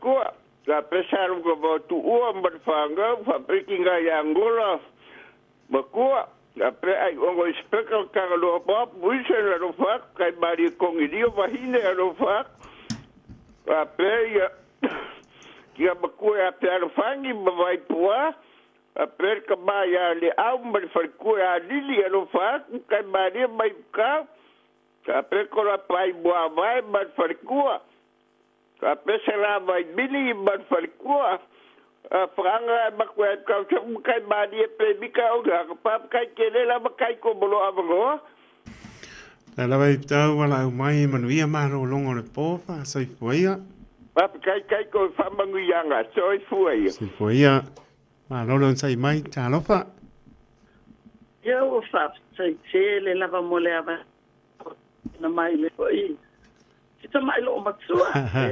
Ma lo le soi fu manuia le langi mama lau talenga la lau a tau sa pepe tuli ia o lo e vala au mai mena pe I Hinden Avenue ke lo pe sa o ia ma lo soi fu ma lo fo lau ile nei fo I tu la o fa longo atu le tio le tai ma wala va no mo na yo lo faanga mo ainga ya ai pe foi ona fa talo fa mai ma fa ala iloa fo'i ia e moni le saunoaga Ai. o le au saua e fā pepe tuli siolo mai sale statele Mau ole. ale alili le matou nu'u i Samoa Tai. le a mountain o ngai Hendon Ave wa relocate mai ia le Mana i ia. nei foi sama i tau sala wa golden lady kengi o le wa golden wa queen kengi ya you Laila Sofiti Oh, ia le li. Mana I'm now- tai. yeah wa ono sfulu mane lima o tau sanga Oh, mau ko mero po la ka u. Ai. Ah. Mana. e tolo pulo wa ula sala saunoa lo sunga e peia o te whanongolongo atu ai le tele o taimi. Na ngā tāre tatu tauinga whelo e inga iutaile i nai le tau ofisa. Ia so ia o nofo i nai manukau. Pasi leva. I me o tatu o Savalinga, 2014, Ie lava. 15, La lau. 16, whai le tau aso whanau. Ai Maria. o lea la, o le mea maalia o te fia tala noa atu ai nana wha emoa. Ia. E te sau noa mai a, ia o si lo matua o le tina matua, o te wha petai i lo wha ea. Tai lava. What I can say, you prophesied to be me, to o tu au ilunga as a tina matua. O te ngona ele nei taia, ele nei tula. O whaalongo atu pia, oh, this is my chance. Ma toi whaamatala lele ia tuai. Na olau sunga fo i sa o le leile sa leoina. Oi, O lo pape. ungoa o le matai o le mato ainga i sali sa tele. Pape O tai. tā wai wha. Pape A wha tai. leo mai a lesi au wahenga i eiti a tinama. Pa mai o tau wefa. A o ke le loa pēla o ke iloa ia wha alupenga o sali sa tele. Nai wha apaponga mai le mato nu. Ia, malo. O le ingoa le a tā wai wha. Ia o lesi ngā kalimalama. Mania lava. Moni O sanong. kanai ko o wha o kalimalama o satakele le o wha mala malama. Tai. Ia o la lau le sikula fale. O la ka wai wha. Ia o le lei malfanga. Ia matangitangi a pua ko whanga o talimalama. Le ko kongo le mako wha pena. Matango Ai fie. wha sai wha aia ia. Ale wa o ina o tina matua. Ia, moni lava. Mi ia le li. Prophesy, or you prophesied for me, and I. O le mele na fai alo pale, o le ela tiara. Le me voi le pale Ia, pese kui. ia, pape tai. Ia ka ilo anga e si la fia. Ground law. Ia se o ele we. Round lo moi. O le o fiku o e alu ya le queen, o le queen a ma me alpe. Pape tai. Mi ia le li. Pa anga. Ia, sauno ia. Saunoa. La lau. Wa ko ta mai se. Ai fa fetai le fa fonga sa mo ne a fia. Ia wale o leo afo e lo matua mai o i whale a lili nei tūna.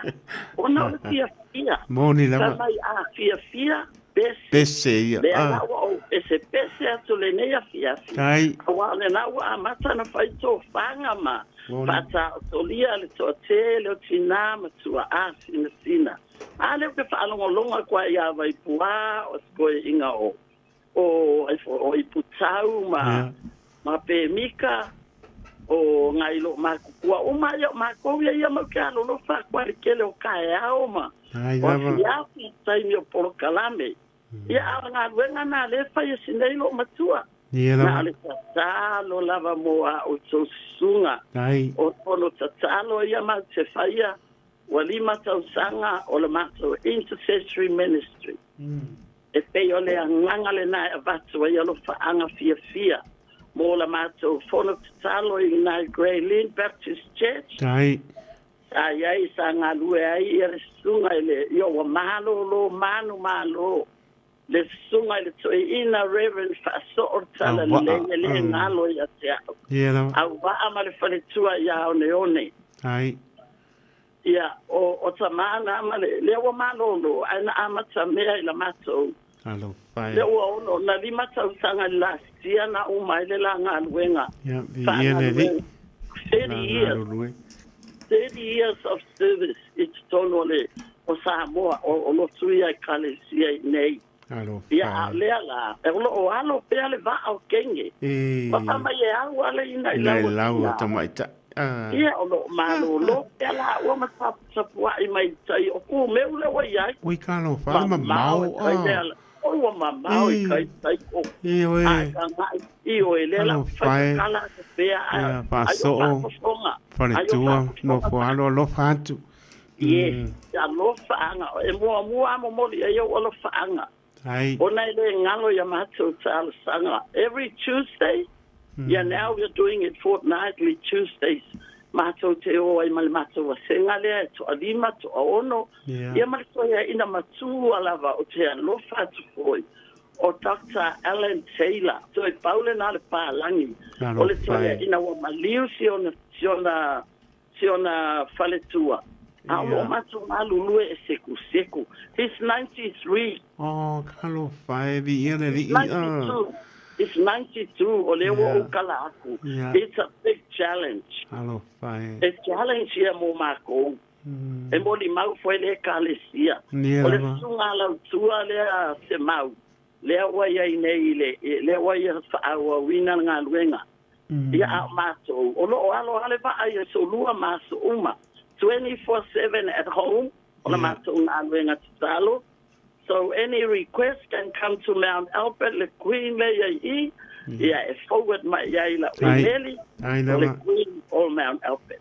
Alofa tele atu yamato tina, mayava Vienna, amata afa onga, o mayava anevili, maya taula papa popo, le tina yava oita, sinei, o tumulibaa, o suitupe, faiva arona, se mau ia malito atele lava ia ke lele lisi ai o nisi nao o tala leu se tasi tina lea na tuatonia ia o lo o fatali peso e foi mais time ai o matou nei o lo tupea mahalo alo pea le va ia lama ai fafetai o le tapua ia tuato lo to alo faiva ai lama na lau awanga luenga mana foi na yo mato ainga e talo lava mo le tulu o Samoa mo no tai o kale sia ma tai o ele ngalo e a afia uma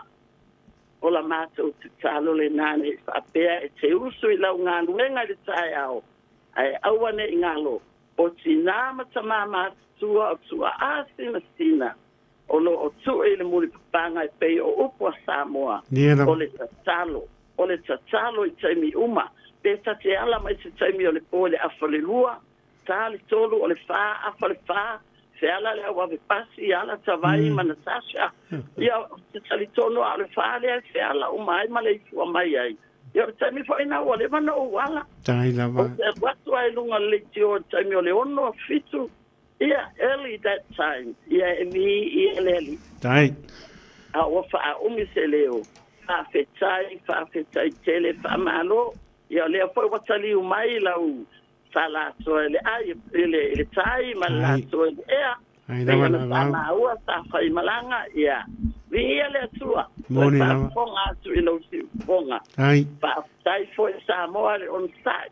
Tato afia moni lama ya pese ole fa sai alanga le leo le vi inga le tua ia fa fonga le tua tato leo ai vi ia le ia o fatele mo Samoa u malava le ne tunu ai o tato ainga uma tato e tasi tato ainga ia lama wa ainga tasi tato le kalisia ainga tasi tato so se me tato te iai o i tātou tu lau Samoa i lo wava ma lo whaalo alo. O i tātou o le ainga i tasi o le atua. O le whanau a le atua. Ua tātou i loa foi. Ua ao Samoa i tala le lei. Ia vi ia i le atua. Ai lava. Tai molo wava noa. Ai lava. Alopa le atu le toa tele o le matou nua sa tele. O matou ainga i so se i tua le lalolangi. Ia to fa telefone la talo nepo a ia o mai o to uma lo fa tele atu tu atu leva no monisi o lo fia i lunga le laina fa tai la sunga taito ai lama alo fa tele atu tawa a la lau tawa sa pepe tu suri ia man via mano longo le po fa tai mo Ano faanga ia molo so ifo la le mai le ia wa lava ia tofi o bala a wai le ia te original ia mesel maptanga te talo alofa tele atu mo le taiminei pa so ifo ia na lau Pa soifua ina, pa manuia le atua. ai so ifo Ai, soifua. so ifo ia watu ia fa nga taito le maro le tunu pe la ma puta mai ai au kilani mo tu tu a oina yo tamana yo tina o so matua whapinta la vanai whana witi a lo whātu mō tau. Ia mispo atunu e mamau manu le atunu o lo wapenana mau mai tau tua taito neipo a lo whātene atu tātou bāla mana ia i no whanga ia tātou whēnoa i pē i tālu sanga mō lia i le aso mo le aso. Ia a lo whātu fōi ia sa mōna lua ia mispo i le atu Pasifika ia o e fo ma tia ma po nga tio ia mo so ani ia nga le li ia pa ia tu lana fa mano longa ia ma le nga le atu fa mai se atu ia inga fa no le uso studio la to fa salanga ia il file mo le i o to potu ia to langona le sala mo fa manatu pe le sala mo le i ona ta mai ai le o ia ma to foi a lo fa te to mo to la uso studio fa salanga i so se to ese ya me se foi la to fia ngai ma fa no anga fa mai se le nganga ne li e o nga se tino so se mo nga se mo to malawa ya el fa mano longa ne li manu ia mano longa le nei po lo fa tene atu tie ja to a lo fo le li mo e file mu to fa fa lo nga ne le mo le so ta ya po linga pe ta to lo na lo fa malona ngan le pangane le ai spai vai asa ma se ma mau te tun lava te un fai na ia ato liu sa ia e pisi lava sami poto tau tai sila na atu iama ia ai lofa tene atu ma tani tonu ba tele lo to nganga ke usiano o te mangano ai pate ai la to lava ma puta mai lunga le apia po linga ma lunga le YouTube channel lo fa te lat paptai kisa so le fai mo famlianga paptai tele lava yoi le o to fo i mai ia paptai fo i mo no fa anga tau sala ia le o fo lau ia ma le tau tua i fo i lungo le ala le o lo fa te lat kisa so le fai mo le ainga mai la to lama ma puta man nei po tai to lo to le au ona soipua ma ia manuia